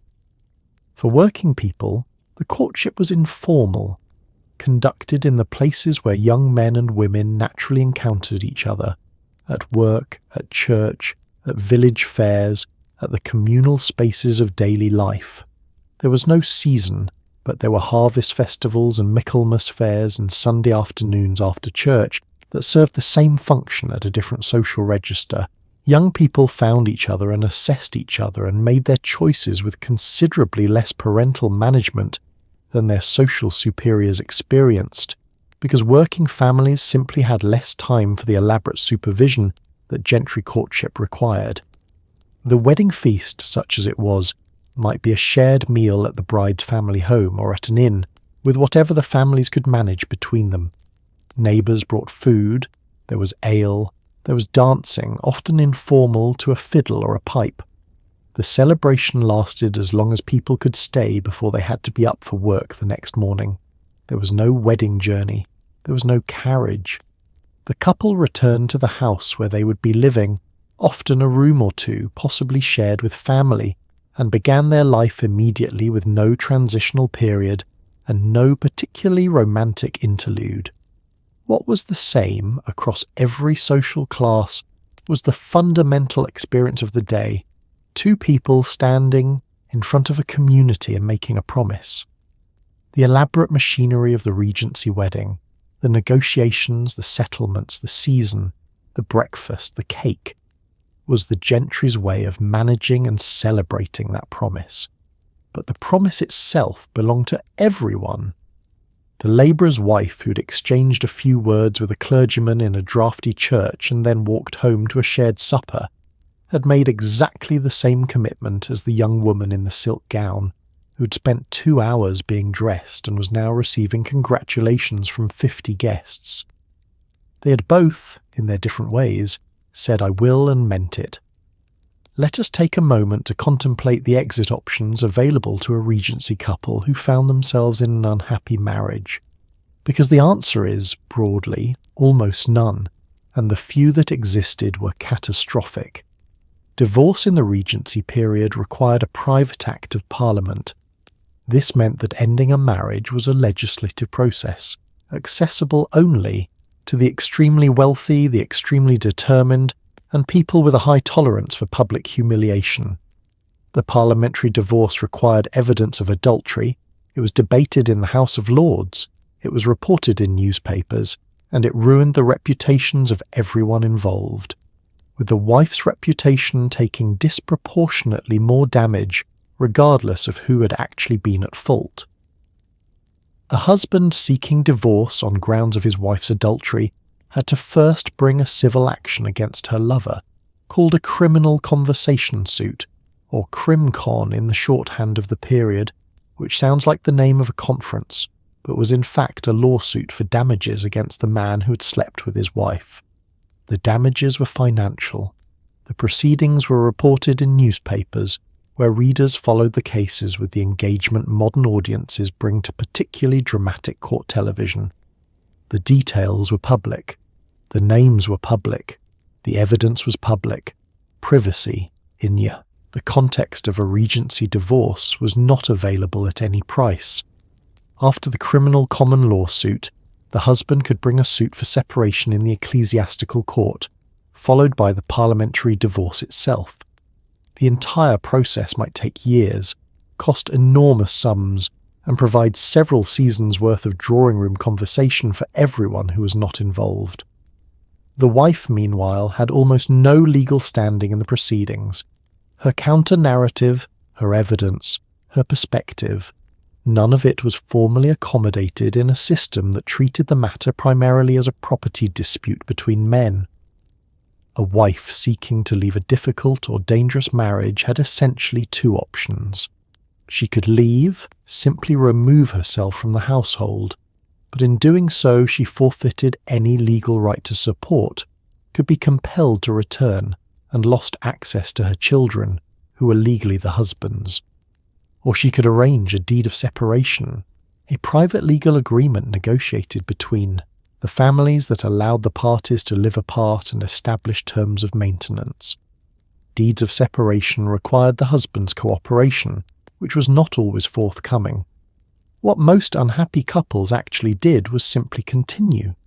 They lived in the same house or in different houses, maintained the outward form of marriage, and managed what private accommodations they could within the framework of a life they could not legally exit.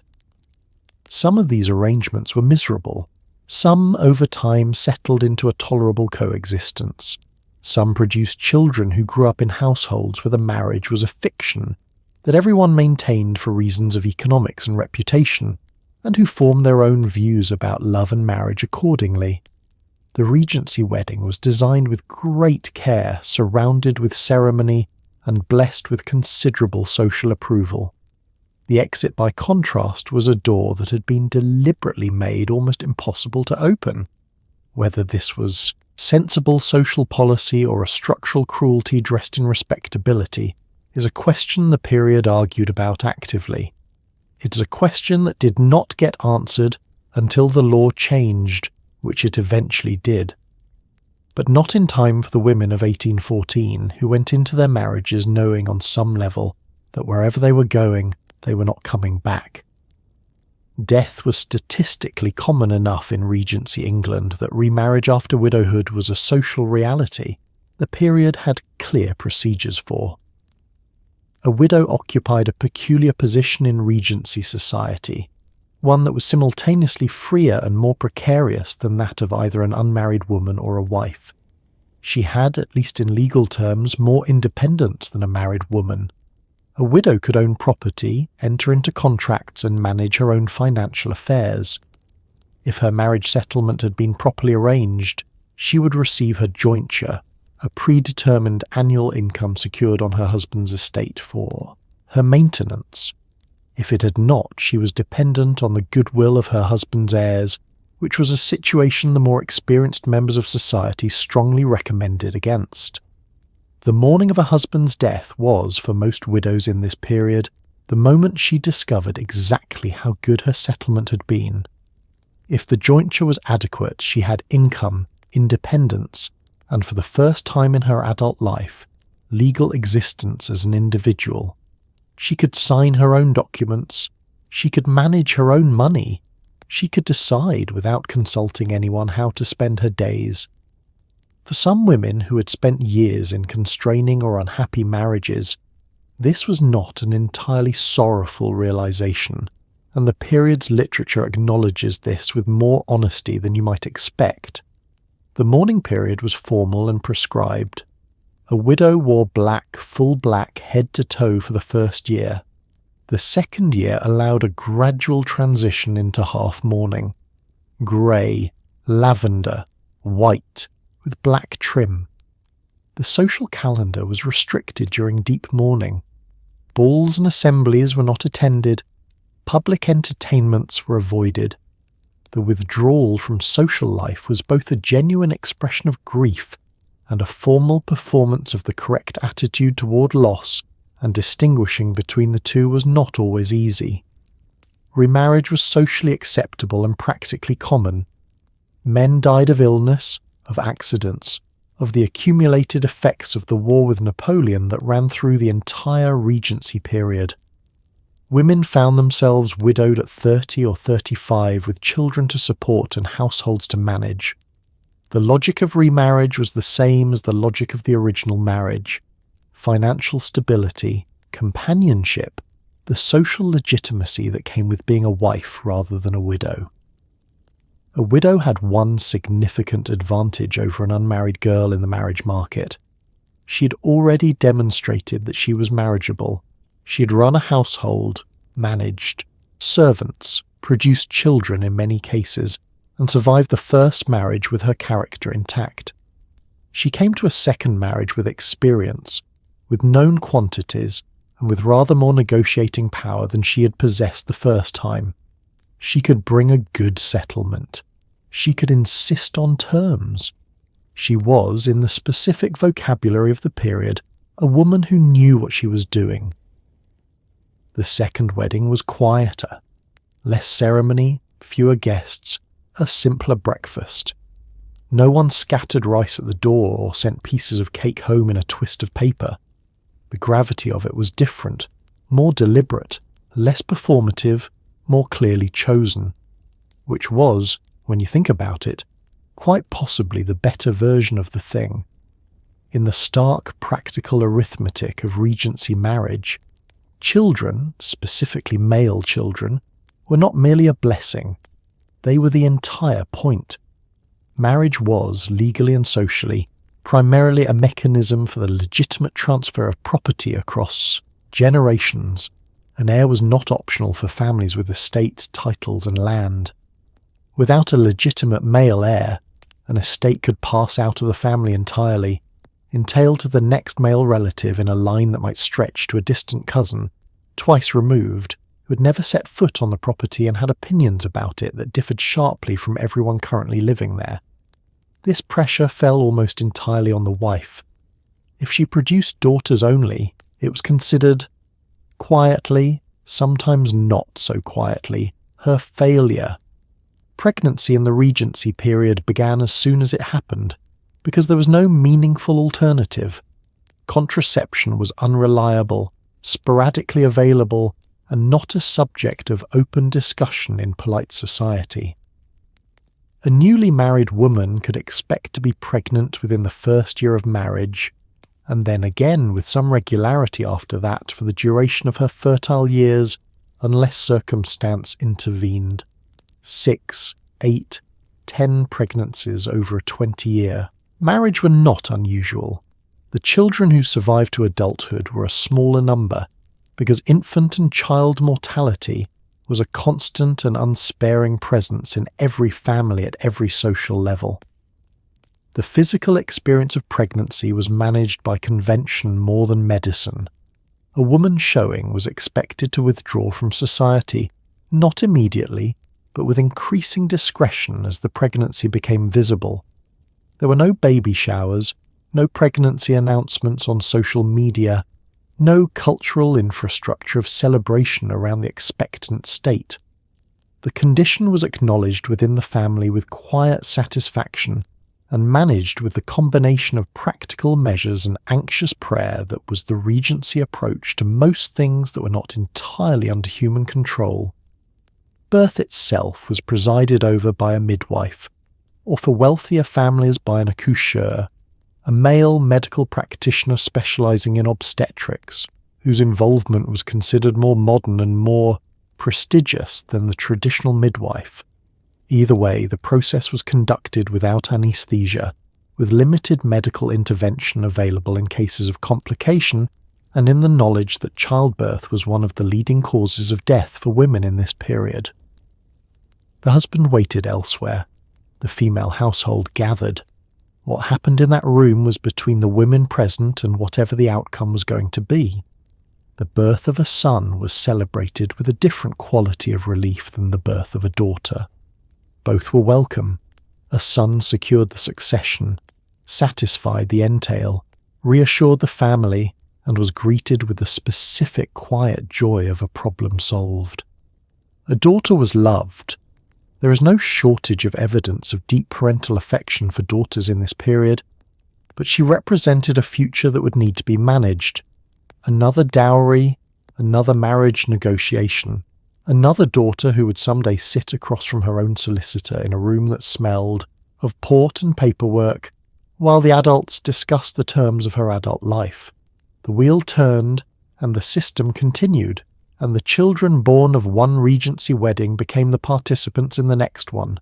wearing their own silk and starched linen and stepping into the same cold church with the same ancient words waiting for them at the altar. In the weeks and months following a wedding, the newly married couple was required to perform an elaborate social ritual known as morning calls, which took place confusingly in the early afternoon. The new wife was expected to be at home on specific afternoons to receive callers, neighbours, acquaintances, family connections who would arrive, be shown to the drawing room, stay for approximately 15 to 30 minutes and depart. She would be assessed during these visits with the thoroughness of a professional inspection. How was she managing the household? Was the drawing room well arranged? Did she pour tea competently? Were the refreshments adequate? Was she appropriately grateful for her good fortune? Was she managing her husband's domestic life in a way that reflected well on him? The morning call was, in its way, the social audit that followed the wedding. The ceremony and breakfast had introduced the marriage publicly. Now the marriage needed to demonstrate that it was operating correctly. The new mistress of the household received her callers in the drawing room she was now responsible for, with the furniture she had inherited or selected, with the servants she was learning to manage, with the tea service that was now hers in the specific, legally complicated way that everything in the house was now hers. The callers noted all of this. They went home and discussed it. Calling cards were the administrative technology of the system. When you called on someone and they were not at home, either genuinely absent or simply not receiving that day, you left your card. The card was proof of the call. I came. I was not received. The social obligation is nonetheless noted. Cards were collected, returned, managed in a small silver tray near the front door, and read like dispatches from the field of social relations. Whose card had arrived was information. Whose card had not arrived was also information. The new bride made her own calls in return, on the people who had attended the wedding, on the families of neighbours she had not yet met, on the connections of her husband's family who expected to be introduced to the new missus within an appropriate time frame. Each call was a small performance. You arrived, you were shown in, you sat in someone else's drawing room and talked for 20 minutes, you left. The conversation was warm, was informative, was carefully calibrated to establish a relationship without revealing too much about anything that was not for public discussion. What was the conversation actually about? The wedding, initially always the wedding first for the first several weeks, how it had all gone, how the breakfast had been, how the journey was, how the new house was coming along. The callers who had not attended the wedding received a version of the day from the bride herself, delivered with the appropriate combination of happiness and composure. Then, over time, as the weeks went on, other topics. The news from town, the state of the roads, whether the new season at the opera was as good as the last, whether it was going to rain again.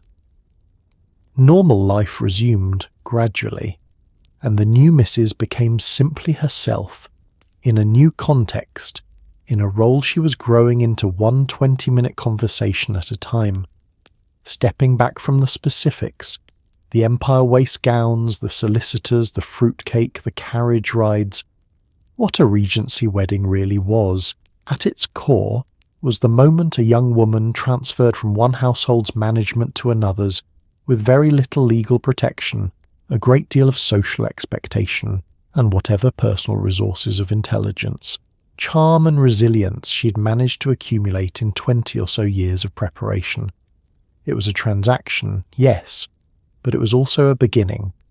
Within the rigid frame of the system, there was still room for genuine partnerships to form, for two people to find in each other something the marriage market had not advertised: companionship, respect, and over time, something that looked enough like love to matter. The system was not designed for happiness.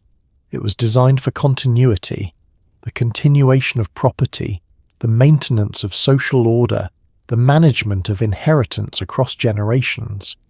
Happiness, where it occurred, was a byproduct that the system neither intended nor prevented. It arrived when two people who'd been sorted into each other's orbit by the careful machinery of the season happened to find, in the enforced proximity of a Regency engagement, that they were genuinely glad to be there. The women who moved through that system were not passive. They were extraordinarily capable people operating within a framework that gave them very little room and making the most of every inch available. They managed households that employed dozens of people, organised social lives of considerable complexity, raised children in circumstances that would seem alarming by modern standards, and did most of this with the specific combination of apparent ease and invisible effort that the period required of accomplished women. The ease was the performance, the effort was the reality. Both were real. What the Regency wedding prepared a woman for, in the end, was not the marriage exactly, the ceremony, the breakfast, the carriage ride. What it prepared her for was the ordinary Tuesday that followed, the morning she woke up in a house that was now hers to run, with a husband she was still in the process of knowing, with a household waiting for direction, and a day ahead with no script provided. That Tuesday was the real beginning. The wedding was the announcement. The marriage was everything that came after, in all its difficulty and grace and occasional surprising joy. And if you sit quietly enough in those hours before sleep, in your warm bed with your central heating and your indoor plumbing, and your complete and unambiguous legal personhood, you can almost hear it. The soft creak of a carriage on a cobbled street, the scratch of a pen signing a register, the tap of a thin-soled slipper on a cold stone church floor. Two people beginning something they hoped would last, in a world that made it very difficult to stop if it didn't, which made the hoping itself both more necessary and more brave. The Empire waist has been out of fashion for 200 years. The solicitor's office still smells of port, and somewhere in the parish records of every county in England, kept in leather-bound volumes and climate-controlled archives, the names are still there in faded ink, the brides and grooms of 1814 who navigated a system not designed for their comfort with whatever grace they could manage, and who began their ordinary Tuesdays as best they could. Let's talk about the engagement, which in Regency England was not a private matter between two people. It was a social event, announced, discussed, managed, and assessed by everyone in the couple's combined acquaintance with the collective investment of a neighbourhood, watching a house being built next door. The moment the proposal was accepted and the fathers had shaken hands, the news began its journey outward from the family into the world, and it moved fast. Letters were written the same day. By the following week, morning calls had carried the information to every drawing room within a reasonable radius, and the newly engaged young woman was expected to appear in society wearing a particular expression, warm, happy, appropriately restrained, and answer the same questions approximately 40 times while maintaining the convincing impression that she found each inquiry fresh and delightful. The engagement period typically lasted between 3 months and a year. Less than 3 months was considered hasty, which raised eyebrows and occasionally tongues. More than a year was considered prolonged, which also raised eyebrows, though different ones.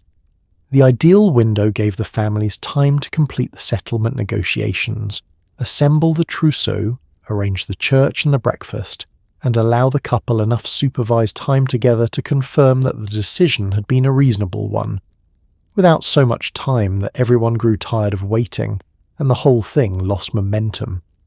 During the engagement, the couple were permitted slightly more contact than before the proposal, but only slightly, and never unsupervised. They could walk together with a companion in attendance. They could sit near each other at dinner without it meaning something scandalous. They could correspond, though letters were still technically subject to parental oversight, and both parties understood this. What they could not do was anything that suggested the marriage had already begun in any practical sense, because the engagement was a promise, not a marriage, and treating it as the latter before the former had been formally completed was the specific kind of mistake that produced whispered conversations in drawing rooms for a generation. The newly engaged woman was the subject of particular social attention. She was visited, congratulated, assessed, and advised with a thoroughness that had the quality of a comprehensive performance review conducted by people who had not been asked for their opinions and were giving them anyway. Was she pleased? She appeared pleased.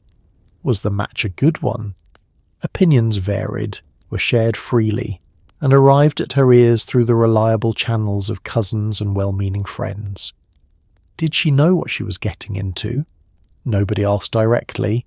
Several people asked indirectly. She answered composedly. Her own feelings during the engagement were a private matter that she managed, as with most private matters in this period, in letters to her closest friend.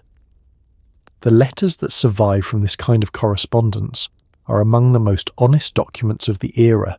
The gap between the public face of the happy bride-to-be and the private processing of a young woman trying to understand what she had agreed to, what she felt about it, and what was going to happen next, is sometimes quite wide.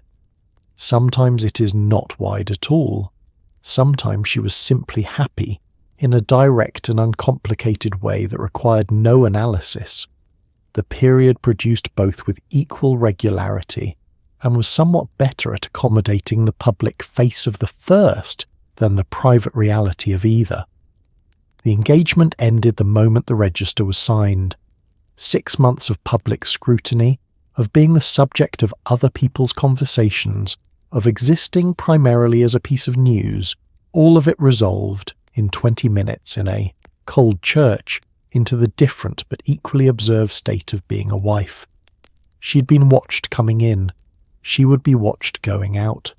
The audience never really changed, only the role did.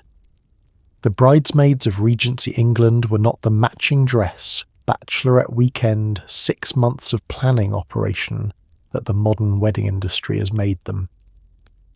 They were typically a small group, 2 to 4 young women, usually the bride sisters or close female friends, whose role was more atmospheric than operational.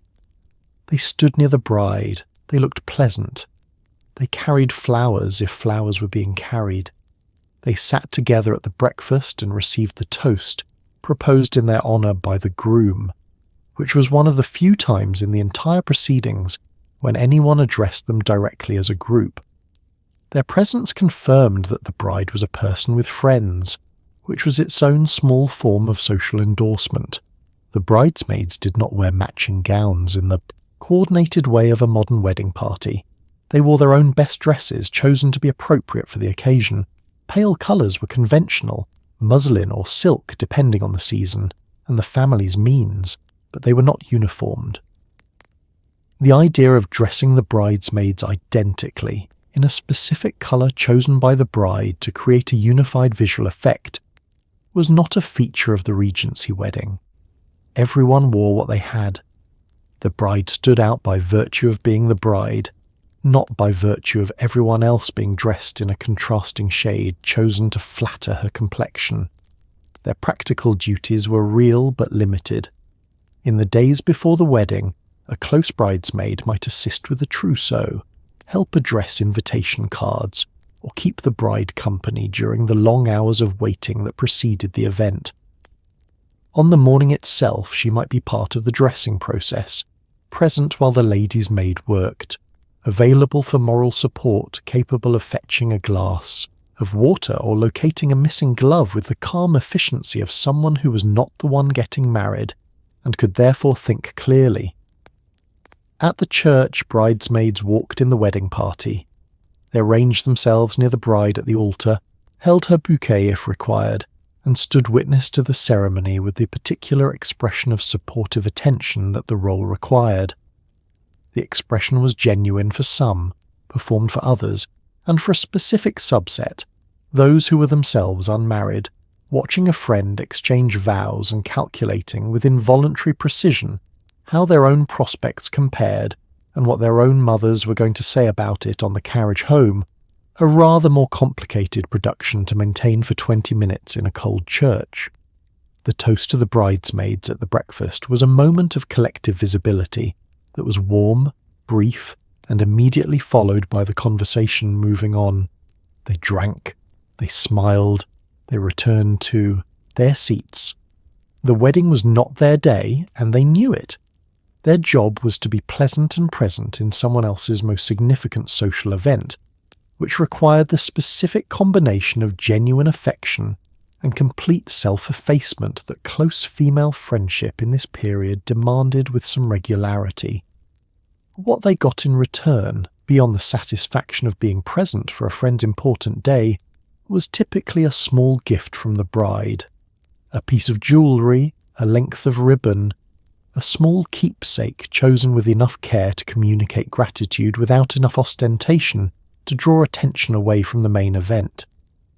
It was a thank you that arrived without ceremony, was received with warmth, and was occasionally worn for years afterward in the particular way that small, meaningful objects from significant occasions accumulate weight over time.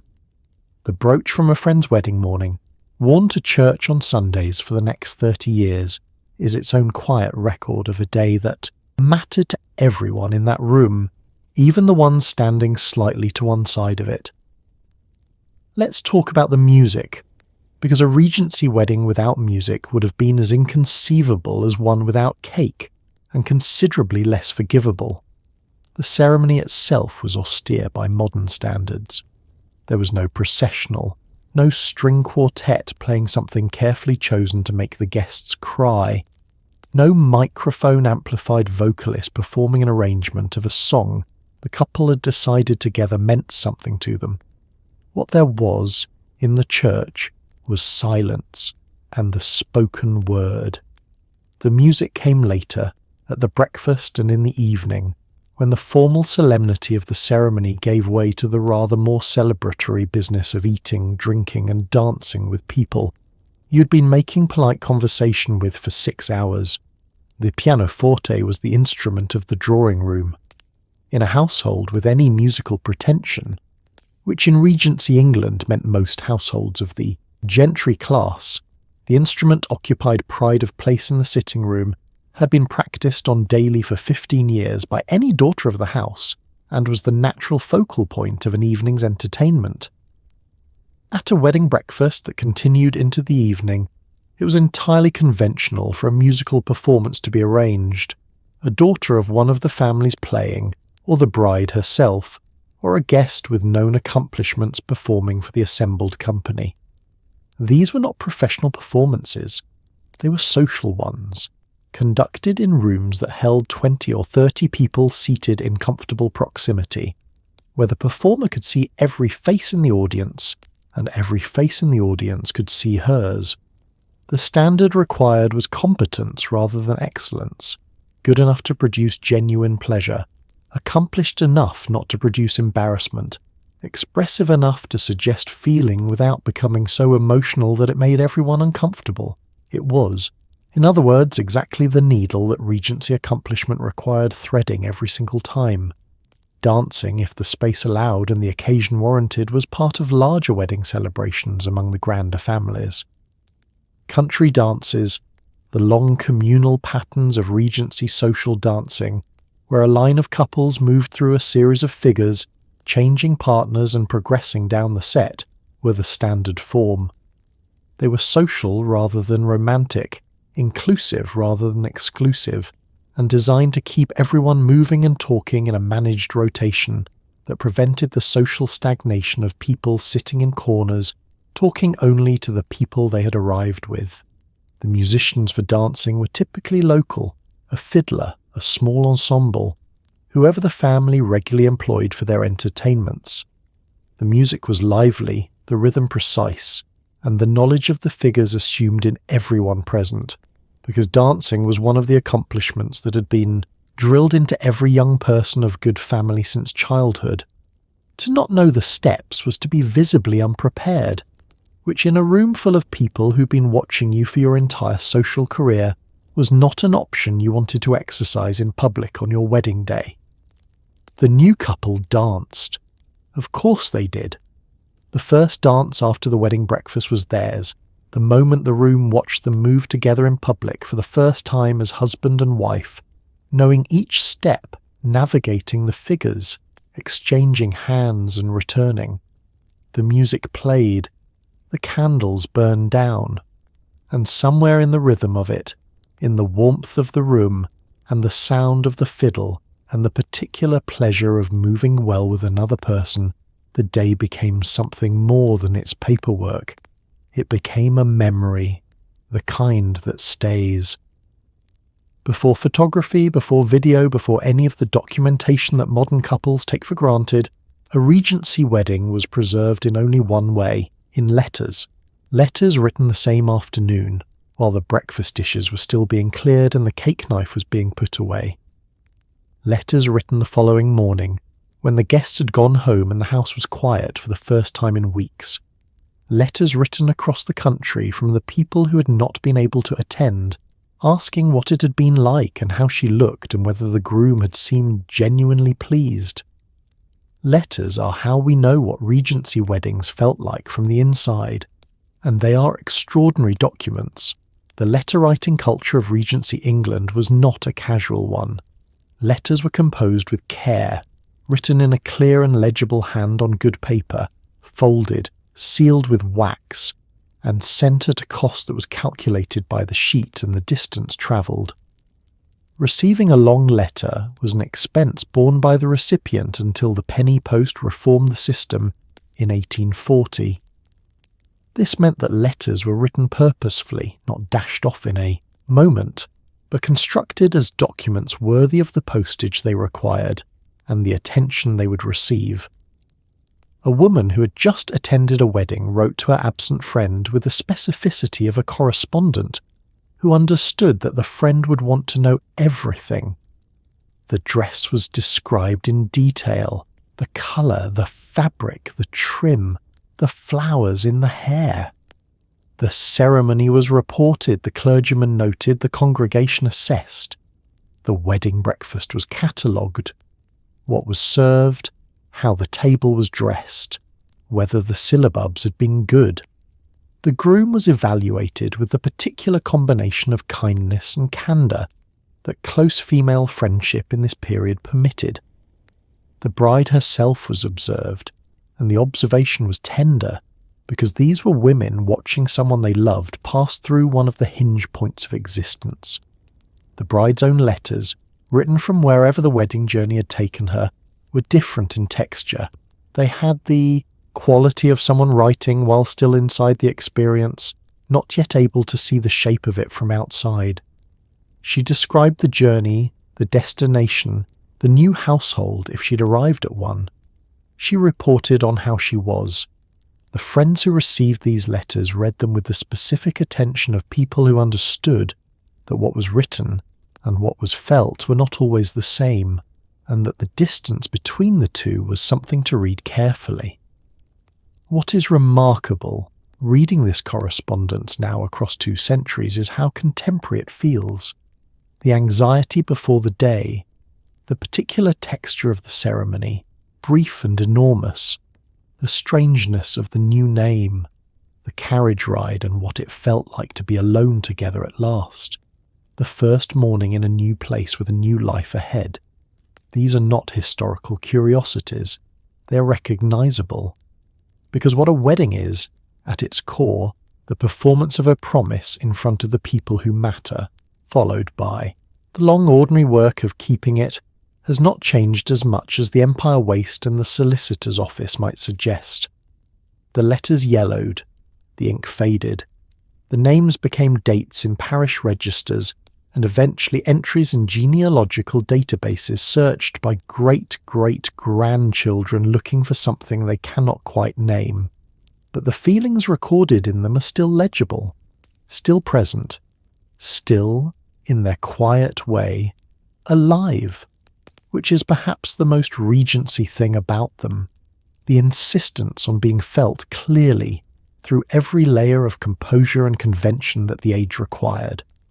And so here we are, at the end of a very long and very elegant ordeal. You have survived the marriage market. You have endured the proposal, the settlement negotiations, the 3 Sundays of banns read aloud in a draughty church while the village held its breath. You wore silk slippers with no structural integrity across a stone floor. You sat through a ceremony in which one party promised to obey and the other did not, and everyone present agreed this was perfectly reasonable. You ate cold lobster for breakfast, drank champagne before noon, and made polite conversation with 30 people you were now apparently related to. You climbed into a rattling carriage and rode away from everything you'd ever known into a future you'd been preparing for your entire life, and which still, when it actually arrived, managed to be completely surprising. And the women who lived this, the real ones, the ones whose names are in the registers, whose letters are in the archives, whose silk slippers are in museum display cases in climate-controlled rooms, they did all of it without the legal right to own their own earrings once the ring was on their finger. They navigated a system that was not designed for their happiness, and they found happiness in it anyway, or they found something quieter and equally real: companionship, purpose, the particular dignity of doing difficult things well. They managed households and raised children and poured tea for 30 years of morning calls, and they did it with a composure that cost them more than it appeared to, and a resilience that deserves more recognition than it has typically received. So tonight, as you sink into your bed with your own name on the lease, and your own money in your own account and the complete legal right to make any decision you like without consulting a solicitor first, maybe spare a quiet thought for the brides of 1814, the ones in the pale muslin gowns who could not feel their left feet, the ones who signed a register that changed everything in a single stroke of ink, the ones who wrote letters the next morning that began with everything well and meant something far more complicated and far more true. They were not fragile, they were not victims, they were people navigating the world they had been given, with the tools they had been handed and the considerable intelligence they had been quietly developing since before the accomplishment lessons began. They were, in the specific and non-romantic sense of the word, remarkable. The Empire Waist is 200 years out of fashion. The fruitcake is still with us, which says something about human stubbornness. And somewhere, in a cedar-lined chest in a country house that has been in the same family since before anyone now living was born, there is a piece of linen with a set of initials embroidered in the corner, folded carefully, waiting for someone to remember whose it was. Sleep well. You have earned it, and you did not have to negotiate a settlement to do so, which is, all things considered, an extraordinary luxury. Good night.